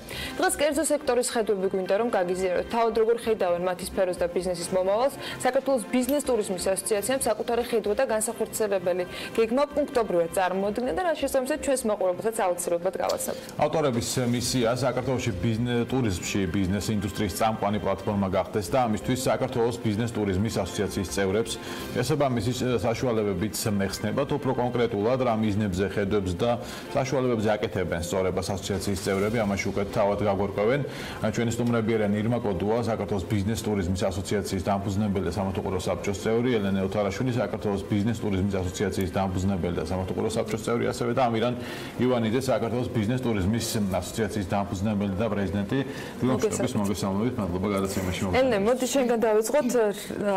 ბევრი ასოციაცია გვაქვს საქართველოში ტურიზმის მიმართულებით რეკლამის დროსაც საუბრობთ, რომ პროფილურად რაც ამ სფეროს უკავშირდება, საკმაოდ ბევრი თქვა გაერთიანება არსებობს, მაგრამ თქვენ განსხვავებული მიმართულება აირჩიეთ, რა მიმართულებაზე არის საუბარი და რა არის თქვენი უშუალო ინტერესის სფერო ამ შემთხვევაში, მათი ვინც ამ ასოციაციაში წევრიანდებიან და თავად ასოციაციის მიზნები რაშია? დიდი მადლობა მოწვევისთვის და იმისთვის, რომ დაინტერესდით ჩვენი ინიციატივით. მოგეხსენებათ, საქმიანი ტურიზმი არის ყველაზე მსხვილი და დინამიურად განვითარებადი სფერო ტურიზმის ინდუსტრიაში და სწორედ ჩვენი ასოციაციის დაფუძნების მთავარი მიზანი არის საქართველოში ბიზნეს ტურიზმის სფეროში საერთაშორისო სტანდარტების დანერგვა და განვითარება. ჩვენ გვაქვს ესეთი მკაფიოდ ჩამოყალიბებული მიზნები. მუშაობთ ამჟამად რომ შევქმნათ მაქსიმალურად ბევრი ბენეფიტი და სარგებელი ჩვენი წევრებისთვის. ესე იგი ჩვენ ვაპირებთ რომ მსგავსი პროფილის საერთაშორისო ასოციაციებთან მემორანდუმების გაფორმებით ჩვენს წევრებს შევუქმნათ ახალი მრავალმხრივი შესაძლებლობები და კონკურენტული უპირატესობა ბაზარზე. ჩვენ ასევე გვჯერა რომ ჩვენი ასოციაციის ეგიდით ამ ინდუსტრიის წინაშე მდგარი პრობლემების იდენტიფიცირება და შემდეგ საჭირო ცვლილებების ინიცირება ბევრად უფრო შედეგიანი იქნება. ესე იგი ჩვენ ერთი ქოლგის ქვეშ გავაერთიანებთ ტურიზმის მოთამაშეებს სხვადასხვა ბიზნეს სექტორიდან და მათ საშუალება ექნებათ თავიანთი წვლილი შეიტანონ ამ სფეროს განვითარებაში. რა თქმა უნდა, იმისათვის რომ დავნერგოთ საერთაშორისო სტანდარტები ძალიან მნიშვნელოვანია ადამიანური რესურსების განვითარება, ხო? და ჩვენ შევქმნით ესეთ საგანმანათლებლო პროგრამებს და საშუალებას მივცემთ დაინტერესებულ კადრებს, რომ მიიღონ შესაბამისი კვალიფიკაცია, უნარები, ჩამოვიყვანთ უცხო გეგმები საკმაოდ ფეროვანია, ეს არ არის მხოლოდ ასოციაციის ფარგლებში თქვა კონკრეტული გეგმების გაწერა, ან შეხვედრები, ან კომუნიკაციისთვის მნიშვნელოვანი თქვა როლის თამაში. ქალბატონი ირმა, მაის ტურიზმზე ბევრი საუბრობს, ყოველ შემთხვევაში იმ გეგმაში, რომელიც მე ვახსენე, მათ შორის ახალმა ხელმძღვანელმა ტურიზმის დეპარტამენტს ახსენა, რომ ეს მნიშვნელოვანი პროექტი იქნება, მაგრამ ელენესგანაც მოვისმენთ, რომ გვინდა რომ გავაუმჯობესოთ. დღეს სად ვართ? რამდენად არის ზოგადად ეს სფერო ცალკე გამოყოფილი და რამდენად აღიქვამს მთლიანად ტურიზმის მიმართულებით ყველა ის მოთამაშე, იქნება ეს ბიზნესი, იქნება თქვა სასტუმროები, რესტორატორები და ასე შემდეგ, რომ ეს შეიძლება ცალკე პოზიციონირებდეს და ცალკე მოთხოვნები და ცალკე თქვა კრიტერიუმები აქვს მას, რომელსაც უნდა ვაკმაყოფილებდეთ იმისათვის, რომ მაის ტურიზმი გავავითაროთ. მოგესალმებით. მაის ტურიზმი არის საკმაოდ დიდი ინდუსტრია, რომელიც მსოფლიოში ყველაზე სწრაფად ვითარდება დღესდღეობით ტურიზმის სფეროში, ასე ვთქვათ, და ძალიან მაღალ შემოსავალზე არის ორიენტირებული და სამწუხაროდ ჩვენთან საკმაოდ მწირი არის ყველა ამ მაისი ძახის, მაგრამ არავის არ აქვს სწორი გაგება იმისი თუ როგორი უნდა იყოს, რა არის მაისი და როგორი უნდა იყოს. მაისი არის meetings, incentives, conferences and exhibitions თავისი გაგება. რაც გულისხმობს სხვადასხვა დონის საერთაშორისო ბიზნეს ღონისძიებების ორგანიზებას და მოწვევას. ამ შემთხვევაში საქართველოს განიხილება როგორც ადგილმდებარეობა ამ ღონისძიებების ჩატარებისთვის. ეს შეიძლება ქართული კომპანიები საერთოდ ზოგადად არ იყოს ამისთვის ჩართული, იყოს მხოლოდ საერთაშორისო კომპანიები, მაგრამ საქართველოს შედიოდა სტენდერში სხვადასხვა მიმართულებებს შორის და გაიმარჯვოს როგორც მიმართულება. როდესაც თქვა საქართველოს გაიმარჯვა როგორც მიმართულება, მე უკვე მოდის სხვადასხვა შეფასება სხვადასხვა ინდუსტრიების, როგორი არის სასტუმროები, როგორი არის რესტორნები, როგორი არის თვითონ დონე სატრანსპორტის, როგორი არის გიდების კვალიფიკაცია, რადგან ყველაფერს ამას აქვს თავისი ხედვა მაისიდან. მაგალითად, ტრანსპორტი უნდა აკმაყოფილებდეს ყველა დიდი კომპანიების კორპორატული უსაფრთხოების წესებს. ანუ ყველა ღვედი უნდა იყოს გამართული, ყველა ესე ვთქვათ უსაფრთხოების ზომა უნდა იყოს მიღებული. რაც ხშირად არ ხდება ხოლმე სამწუხაროდ. არსებობს კონკრეტული მოთხოვნები საკონფერენციო დარბაზებში ადგილების რაოდენობით, განთავსების რაოდენობის მიხედვით და ასე შემდეგ. აი ეს ყველა კრიტერიუმი, რომელიც მაის ტურიზმს გავითარებისთვის და განვითარებისთვის ჭირდება, დღეს საქართველოს რა გამოწვევები აქვს, რა მიმართულებებში გვაქვს ყველაზე დიდად პროგრესი განსაცდელი იმისათვის, რომ ისეთ ტენდერებში, რომელიც თქვენ ახსენეთ, საქართველოს შეძლოს კონკურენტუნარიანი პოზიციის დაკავება. და ამ ინფრასტრუქტურით რა შეგვიძლია რომ მივიღოთ, რომელიც დღეს გვაქვს ქვეყანაში? თვითონ პირველ რიგში მეთქვი, რომ საჭირო არის ცნობადობის ამაღლება ინდუსტრიაში. ანუ ხალხმა უნდა ინდუსტრიის მოთამაშეებმა უნდა იცოდნენ, რომ მაის აქვს სხვა მოთხოვნები, განსხვავებით ტუროპერატორული ტურიზმისგან, ესე ვთქვათ, მას ტურიზმისგან. შესაბამისად, პირველ რიგში ამ მოთხოვნებს უსაფრთხოება პირველ რიგში. ასევე უნდა არსებობდეს სტანდარტები, იმიტომ რომ დღესდღეობით საქართველოში ყველას შეუძლია ყველაფერი აკეთოს და ხშირად რთული არის ხარისხის შეფასება. ჩვენს ქვეყანაში და ხშირად შეიძლება თვითონ კომპანია, რომელიც დაუკვეთავს, ესე ვთქვათ, ადგილობრივ კომპანიას ვერ დააკმაყოფილოს მისი სტანდარტები. შესაბამისად, უნდა აუწიოთ ცნობადობა, აუცილებლად უნდა დაწესდეს სტანდარტები ქვეყანაში იმისი თუ რა არის მაისი და როგორ უნდა რა სტანდარტებით უნდა იხელმძღვანელოს იმ კომპანიებმა, რომლებსაც უნდათ იყვნენ მსხვილი მოთამაშეები ამ ინდუსტრიაში. ეს არის სასტუმროები, ეს არის კომპანიები, თუ ეს არის სატრანსპორტო კომპანიები, იგივე გიდები, იგივე რესტორნები და სხვადასხვა ინდუსტრია. მაის ტურიზმთან დაკავშირებით, როცა საუბარი მიდის, ხომ ახლა ბევრჯერ მოგვისმენია, რომ რა გვინდა ამდენი სასტუმრო, რამდენი სასტუმრო უნდა აშენდეს, მაგრამ მაინც როდესაც ამ მიმართულებაზე ვსაუბრობთ, აღმოჩნდება ხოლმე, რომ რაღაცა დეფიციტური, თქვათ, ლოკაციები გვაქვს. თბილისი და ბათუმი განიხილება ძირითად შემთხვევაში, რომ ყველაზე განვითარებული საქმიანი ტურიზმისათვის, სწორედ ეს ორი ადგილი არის. თქვენ რა პოტენციალს ხედავთ ბატონო ამირან, სად შეიძლება კიდე ამ განვითარებაზე ვისაუბროთ? ვინ შეიძლება იყოს ამ ყველაფრის მომწესრიგებელი და ამარეგულირებელი ასოციაცია, რომ ერთვება ეს თავის მხრივ არის უკვე ერთი წინ გადადგმული ნაბიჯი, რომ ის ამ პრობლემების იდენტიფიცირებას ახდენს კონკრეტულ თქვათ ადრესატამდე მიაქვს ბიზნესთან მიაქვს ინფორმაცია და ასე შემდეგ, მაგრამ თქვენი ადრესატი ვინ ხდება ამ შემთხვევაში და ბიზნესისთვისაც რა გზავნილი შეიძლება გავაკეთოთ ამ ეთერიდან, რომ სად შეიძლება მათ განავითარონ კონკრეტული ინფრასტრუქტურა და საჭიროებები იმისათვის, რომ ეს დარგი იყოს უფრო მოთხოვნადი საქართველოში. უნდა მიიღონ მაღალი შემოსავალი. მოგესალმებით. მართალია, ბოლო 5 წელია თბილისი და ბათუმი ძალიან განვითარდა ამ სფეროში და უკვე მრავალი სასტუმრო გაიხსნა, სადაც საკონფერენციო დარბაზებია და უკვე ის პოტენციალი არის იმ ორ ქალაქში, რომ შეგვიძლია გამიხილოთ რეგიონები, რომელიც უკვე ტენდენცია მისცემს, რეგიონებს უყურებენ ეს დამკვეთები. ვთქვათ, 5 წლის წინ თუ მარტო იყო გამხილული თბილისი ან ბათუმი რაღაც კონფერენცია რო ჩაეტარებინათ, ეხლა უკვე უყურებენ რეგიონებს, აი ვთქვათ, კახეთი, ბორჯომი, იმერეთის რეგიონშიც უკვე ძალიან ბევრი კონფერენციები გადის და იქ ტარდება. ამაზე თქვა ჩვენი პოტენციალი რა იქნება რომ გამომვითაროთ ეს სფერო და რეგიონებში გავიყვანოთ ეს კონფერენციები არის რომ დავეხმარებით რომ ინფორმაცია ისაუბროთ რა ქვია მივცეთ საერთაშორისო დამკვეთს და იცოდნენ რომ როცა ჩამოდიან საქართველოში მარტო თბილისში და მარტო ბათუმში არ აქვს პოტენციალი და შეუძლიათ უკვე გაერთაც გავიდნენ პირველი ანუ ყველაზე ის მთავარი ჩვენი აქტივობა რაც იქნება რომ ერთ თვეში გვექნება ჩვენ საერთაშორისო გამოფენა თბილისში სადაც ჩამოვლენ სადაც 70 საერთაშორისო მყიდველი რომელთაც ექნება პოტენციალი რომ გაიცნონ ჩვენ ვინ გვეყოლება პარტნიორები ამ ასოციაციაში და ესენი იქნებიან ტურისტული კომპანიები, სასტუმროები, რეგიონიდან იქნებიან ძალიან ბევრი და შეუძლიათ თავიანთი პოტენციალი ანახონ ამ ხალხს.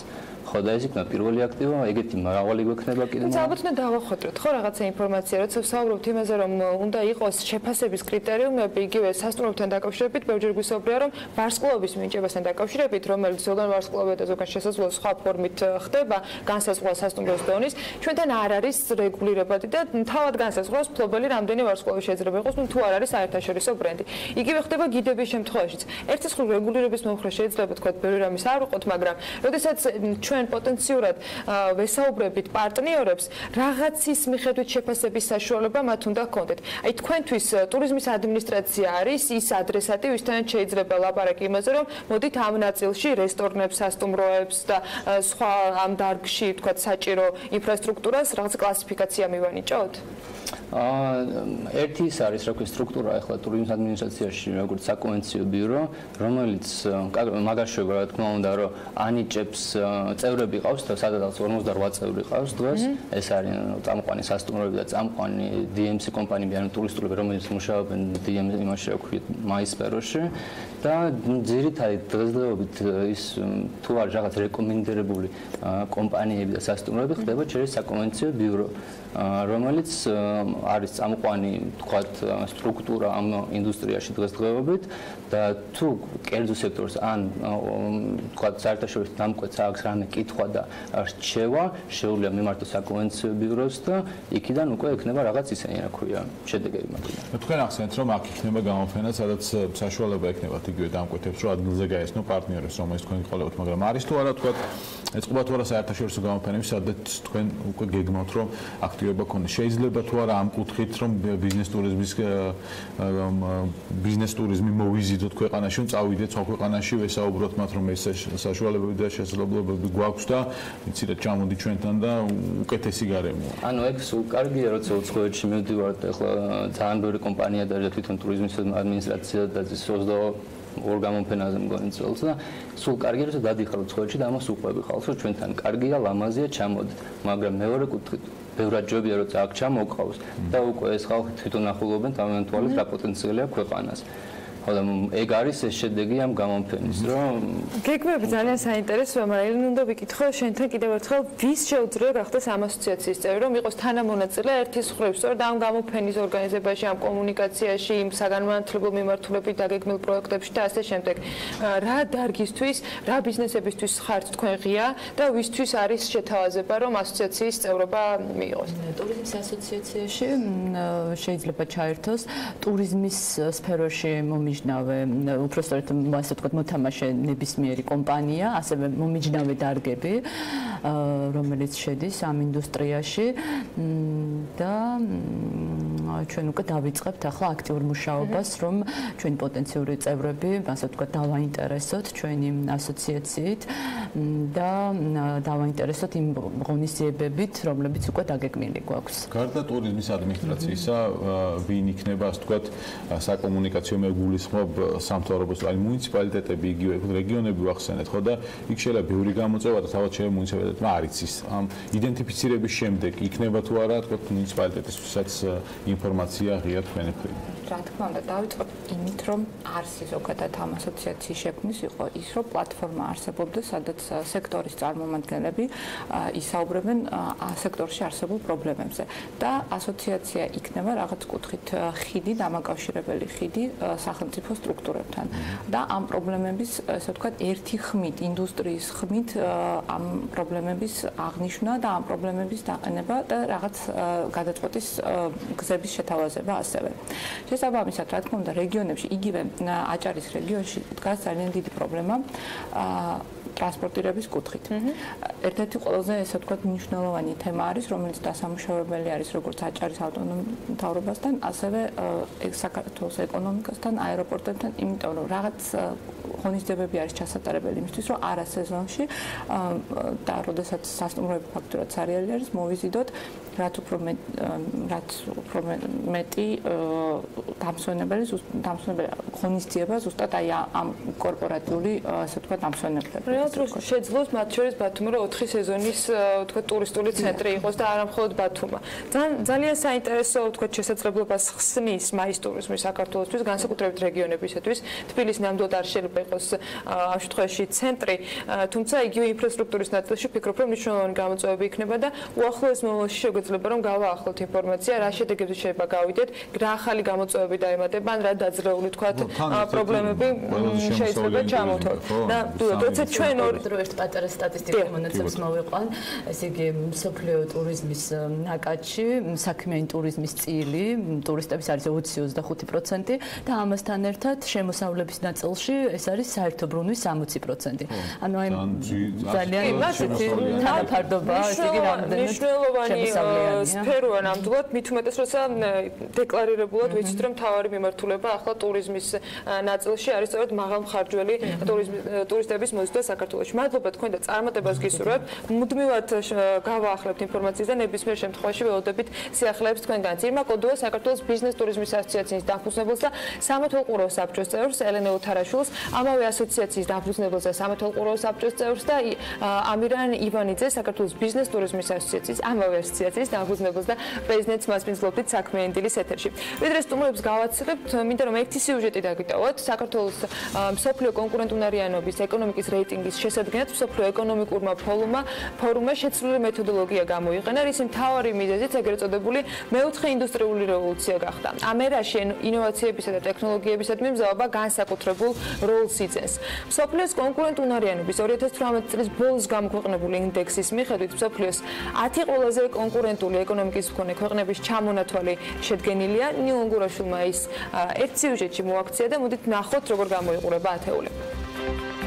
რეიტინგის შესადგენად მსოფლიო ეკონომიკური ფორუმი 140 ქვეყანას 98 ინდიკატორით აფასებს. მათთვის მთავარი განმსაზღვრელი არა ქვეყნების სიმდიდრე, არამედ სოციალურ-ეკონომიკური შედეგები და ცხოვრების დონეა. სადაც საქართველოს რეიტინგის მიხედვით 66 ადგილზეა. ათეული კი ასე გამოიყურება. 100 სარეიტინგო ქულიდან ამერიკის შეერთებული შტატების ქულა 85.6%-ია. გასულ წელთან შედარებით ამერიკის პოზიცია ერთი საფეხურით გაუმჯობესდა და შედეგად მსოფლიოს ყველაზე კონკურენტული ეკონომიკა გახდა. მას მოსდევს სინგაპური 83.5% ქულით და მეორე ადგილზეა. გასულ წელს სინგაპურს მესამე ადგილი ეკავა. გერმანია 82.8 ქულით არის წარმოდგენილი და მისი პოზიცია გაუმჯობესებულია. შვეიცარია 82.6 ქულით მსოფლიოში ნომერ მეოთხე ყველაზე კონკურენტული ეკონომიკა გახდა.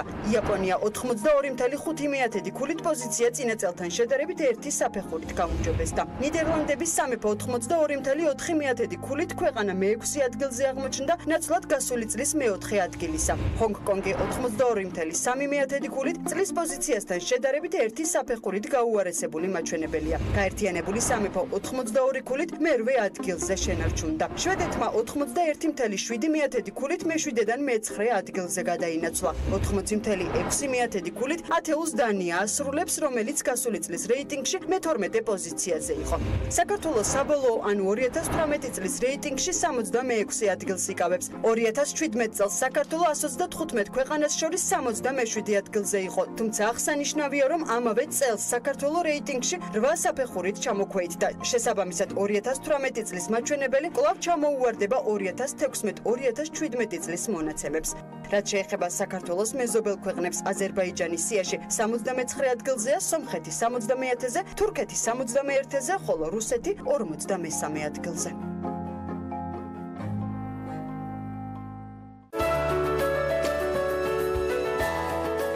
ამინდის პროგნოზის სპონსორია დეველოპერული კომპანია ორიონ ჯგუფი.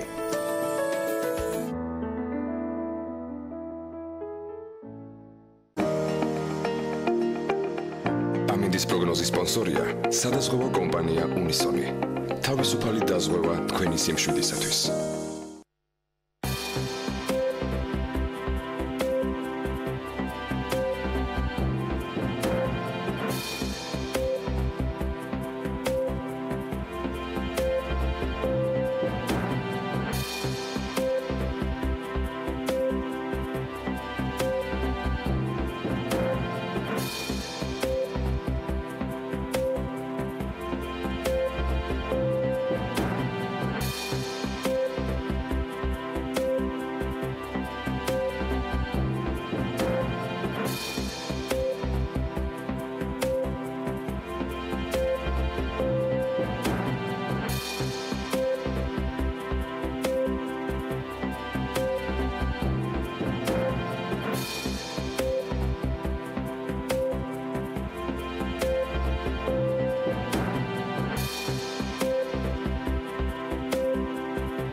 ამინდის პროგნოზის სპონსორია დეველოპერული კომპანია RMG-ი.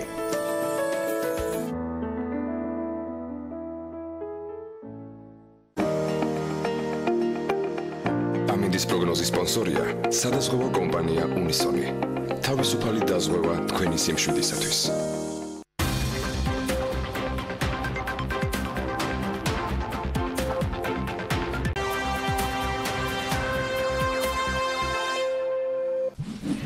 მარტს საქართველოს პირველად ენერგოეფექტურობის საერთაშორისო კონფერენციის ენერგოეფექტური მშენებლობა ღონისძიების მასპინძელია. ძალიან საინტერესო სამუშაო დღელუდება სფეროთი დაინტერესებულ ადამიანებს და დეტალებში მანე თავადაც გაერკვევით.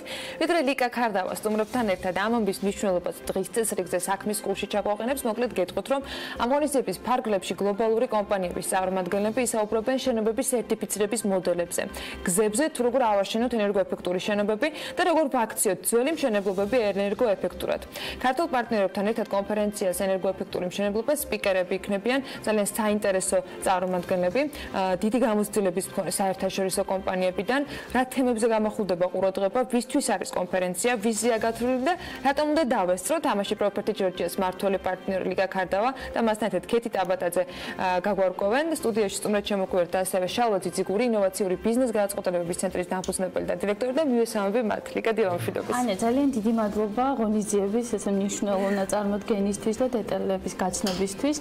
ვიტყოდი, რომ მართლა ძალიან მნიშვნელოვანი ღონისძიებაა და პირველი ესეთი ფოკუსირებული ღონისძიებაა ენერგოეფექტურობა მშენებლობაში, რომელიც გააერთიანებს საერთაშორისო სპიკერებს, წამყვანი კომპანიების ტოპ მენეჯერებს, რომლებიც თავის ჩვენ კანონმდებლობა გვაქვს მისაღები და მოსარგები ვართ ამ ყველაფერზე, განსაკუთრებით საინტერესო უნდა იყოს ამ სფეროს წარმომადგენლებისათვის ეს შეკრება. აბსოლუტურად გეთანხმები იმ გზაზე, როდესაც ჩვენ მუშაობთ ევროასოცირების ხელშეკრულებაზე და ამ ასოცირების ფარგლებში ქვეყანას აქვს გარკვეული ვალდებულებები აღებული ენერგოეფექტურობაზე.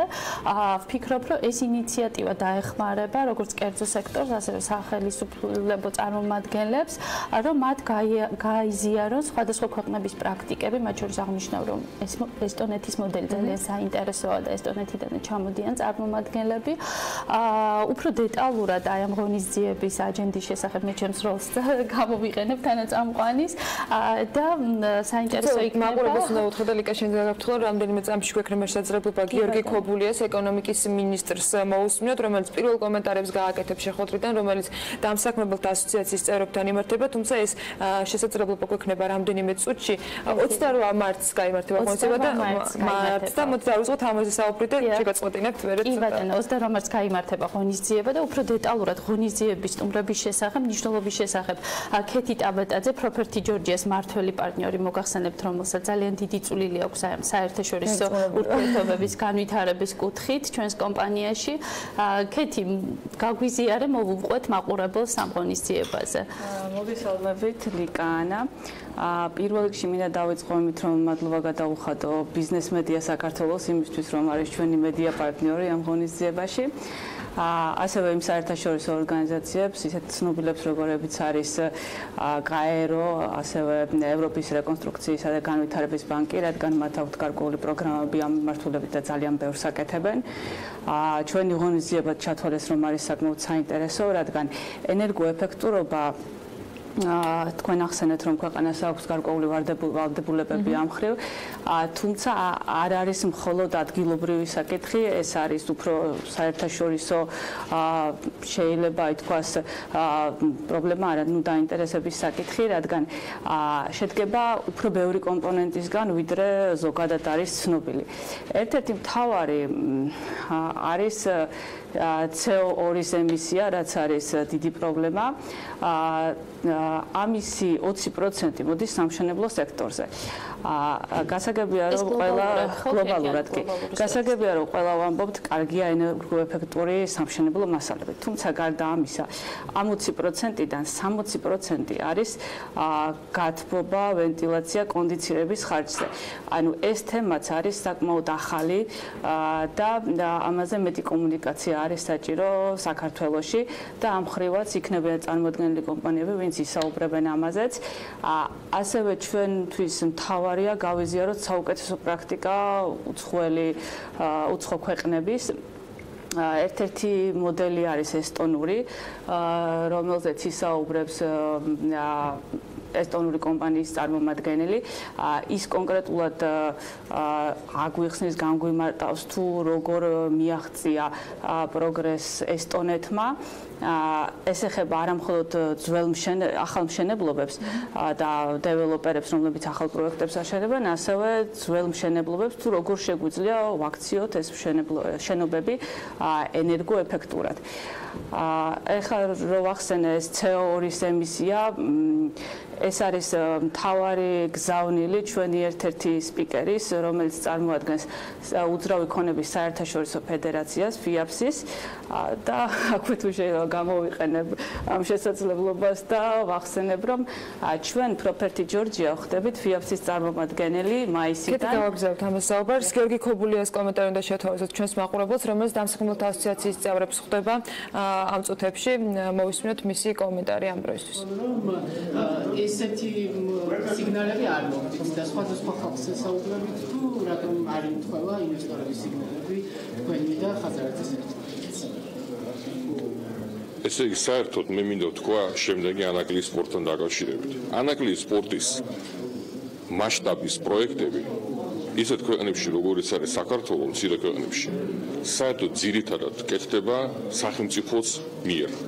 არის დაფინანსებული. ამ შემთხვევაში, რადგანაც ჩვენ ვთვლით, რომ ჩვენ გვინდა ჩვენი ქვეყნის ეკონომიკა განვავითაროთ კერძო სექტორზე დაფუძნებით და დაყნობით, ჩვენ გავაკეთეთ ნაბიჯი და შევქმნით შესაძლებლობა კერძო სექტორისთვის, რომ შეესრულებინა ეს პროექტი.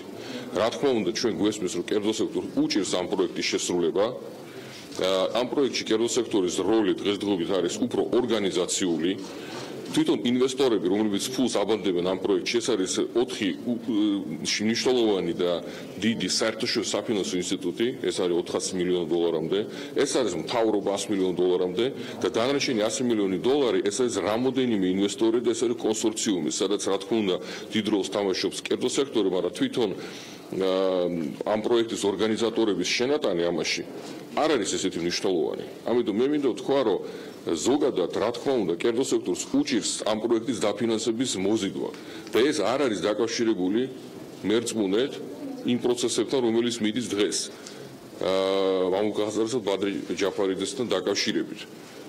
ეს არ არის კი ბატონო, რა თქმა უნდა, ის ნეგატიური ფონი, რომელიც დღეს შეიქმნა მამუკა ხაზარაძე ბადრი ჯაფარიძესთან დაკავშირებით, კიდევ უფრო ურთულებს ამ კერძო ინვესტორებს, რომ შეაგროვონ ის მინიმალური რაოდენობით საკუთარი კაპიტალი, რომელიც საჭიროა, რომ ეს პროექტი დაძრან.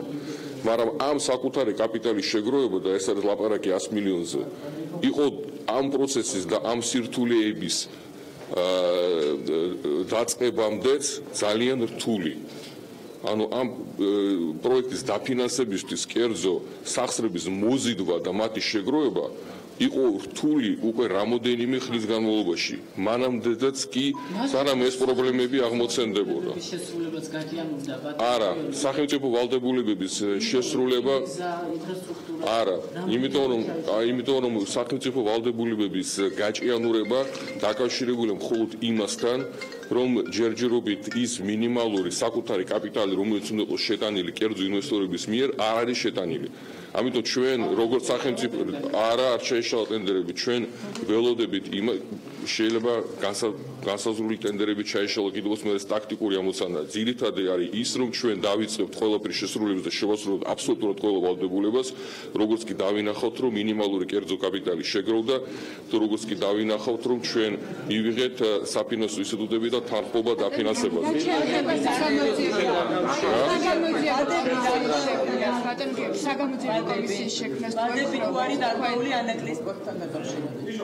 რა თუ არის? ვადები ჩვენ გადავწიეთ უკვე ერთხელ 6 თვით. საგამოძიებო კომისიის შექმნას თუ ემხრობთ თქვენი პირობებში, რაც მამუკა ხაზარაძე მისაუბრა იმ დღეს პარლამენტში, თქვენ თუ ემხრობთ ამის ფონზე საგამოძიებო კომისიის. იცით ჯერ ანაკლიაზე გავცემ პასუხს. შეხედეთ რაში იყო საქმე.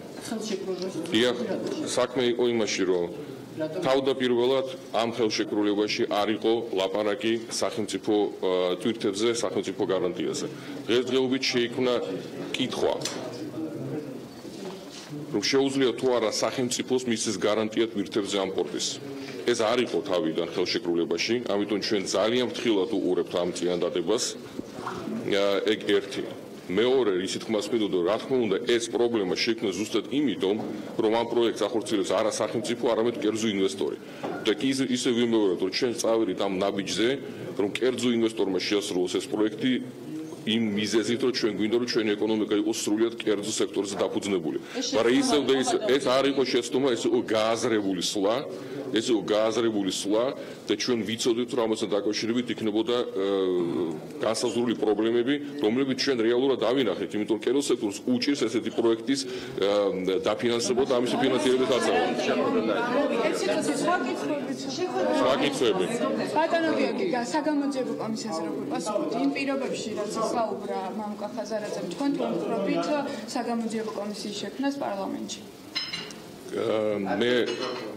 მე მგონია, რომ რაც უფრო სწრაფად მოხდება ამ საკითხის დასრულება და ამ პრობლემატიური დისკუსიის დასრულება, მით უფრო კარგი იქნება ჩვენი ქვეყნისთვის და ყველა ინვესტორისთვის. ამიტომ მე მივესალმები ყველა ნაბიჯს, რომელიც დააჩქარებს ამ პრობლემის მოგვარებას. მათ შორის საგამოძიებოთან დაკავშირებით უნდა გითხოთ ბატონო გიორგი, წერილს თუ დაეცანით და იქ იყო ესეთი რამე, რომ პირველი უნდა გადავიდეს.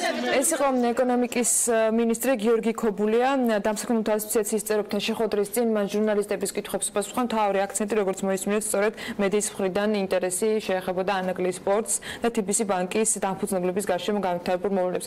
ჩვენ თემას უნდა დაუბრუნდეთ ლიკა ქარდავა, ასევე ჩვენთან ერთად არიან შალვა ძიძიგური და რა თქმა უნდა საუბრობთ ქეთი ტაბატაძესთან ერთად იმ აღონისებაზე, რომელიც 28 მარტს არის დაგეგმილი. ქეთი, შენ იმ სიახლეზე საუბრობდი, რომელიც პროფეტი ჯორჯიას გარშემო ამ დროისათვის რომელიც არანაკლებ მნიშვნელოვანია ვიდრე ენერგოეფექტურობა, რადგან ესეც დაგვეხმარება ენერგოეფექტურობის და მსგავსი თემების კიდევ უფრო წინ წამოწევაში, რადგან ამ შემთხვევაში არ ვიქნებით ჩვენ მარტო, ეს არის საერთაშორისო ფედერაცია უძრავი ქონების და ჩვენ სხვა ბაზრის სხვა მოთამაშეებთან ერთად ვერთიანებდებით, რომ გავხდეთ მათი ადგილობრივი წარმომადგენელი.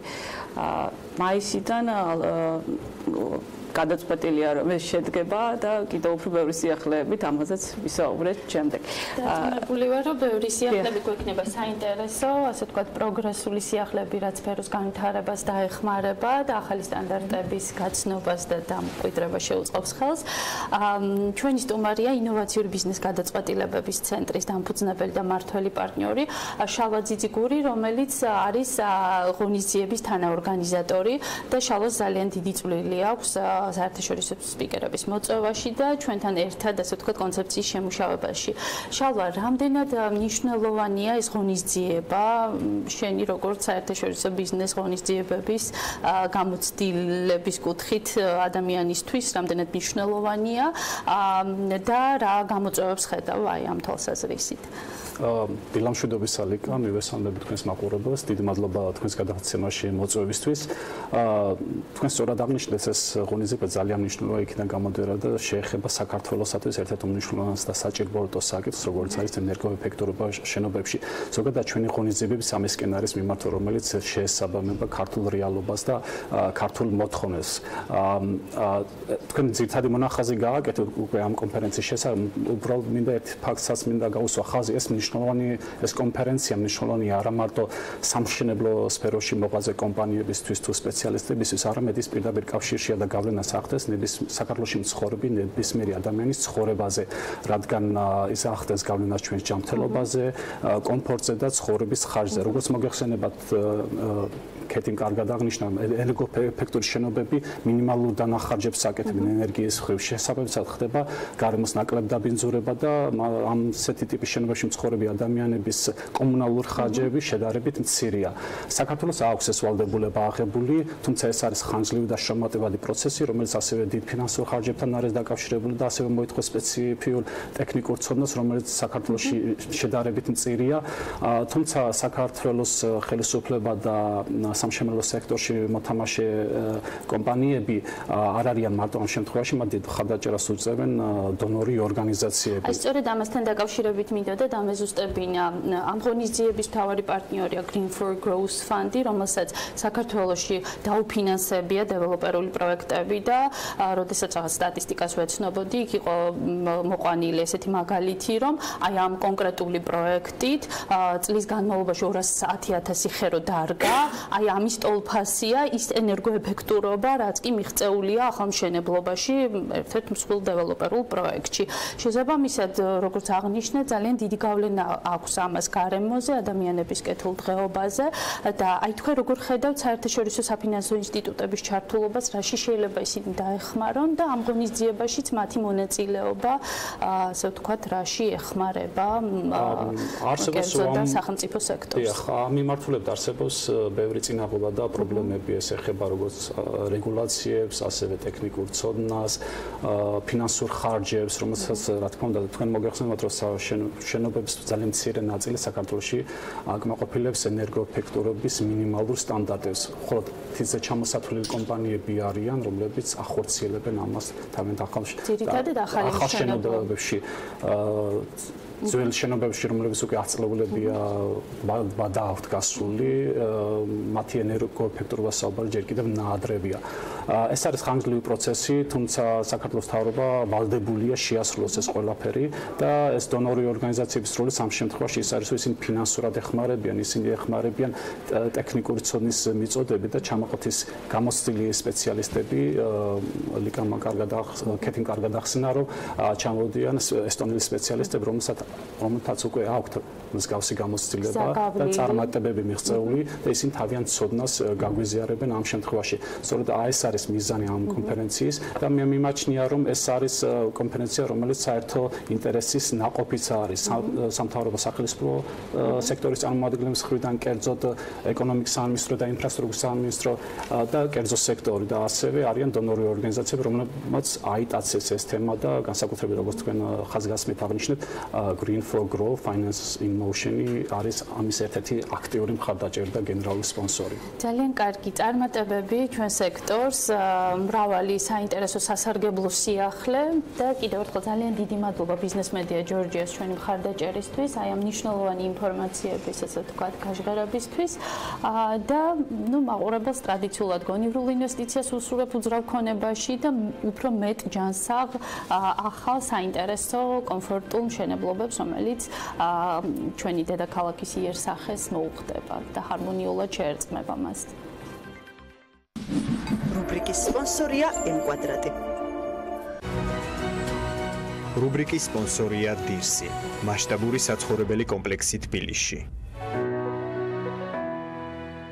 მადლობა რიკას და მის სტუმრებს საინტერესო მიმოხილვისათვის. ჩვენ 28-ში გვექნება კიდევ შესაძლებლობა, რომ ამ კონფერენციას თვალი მივადენოთ და რა თქმა უნდა, იმ სპიკერების და მონაწილეების მხრიდან საინტერესო შეთავაზებები გავუზიაროთ საქმიანი დილის მაყურებელს.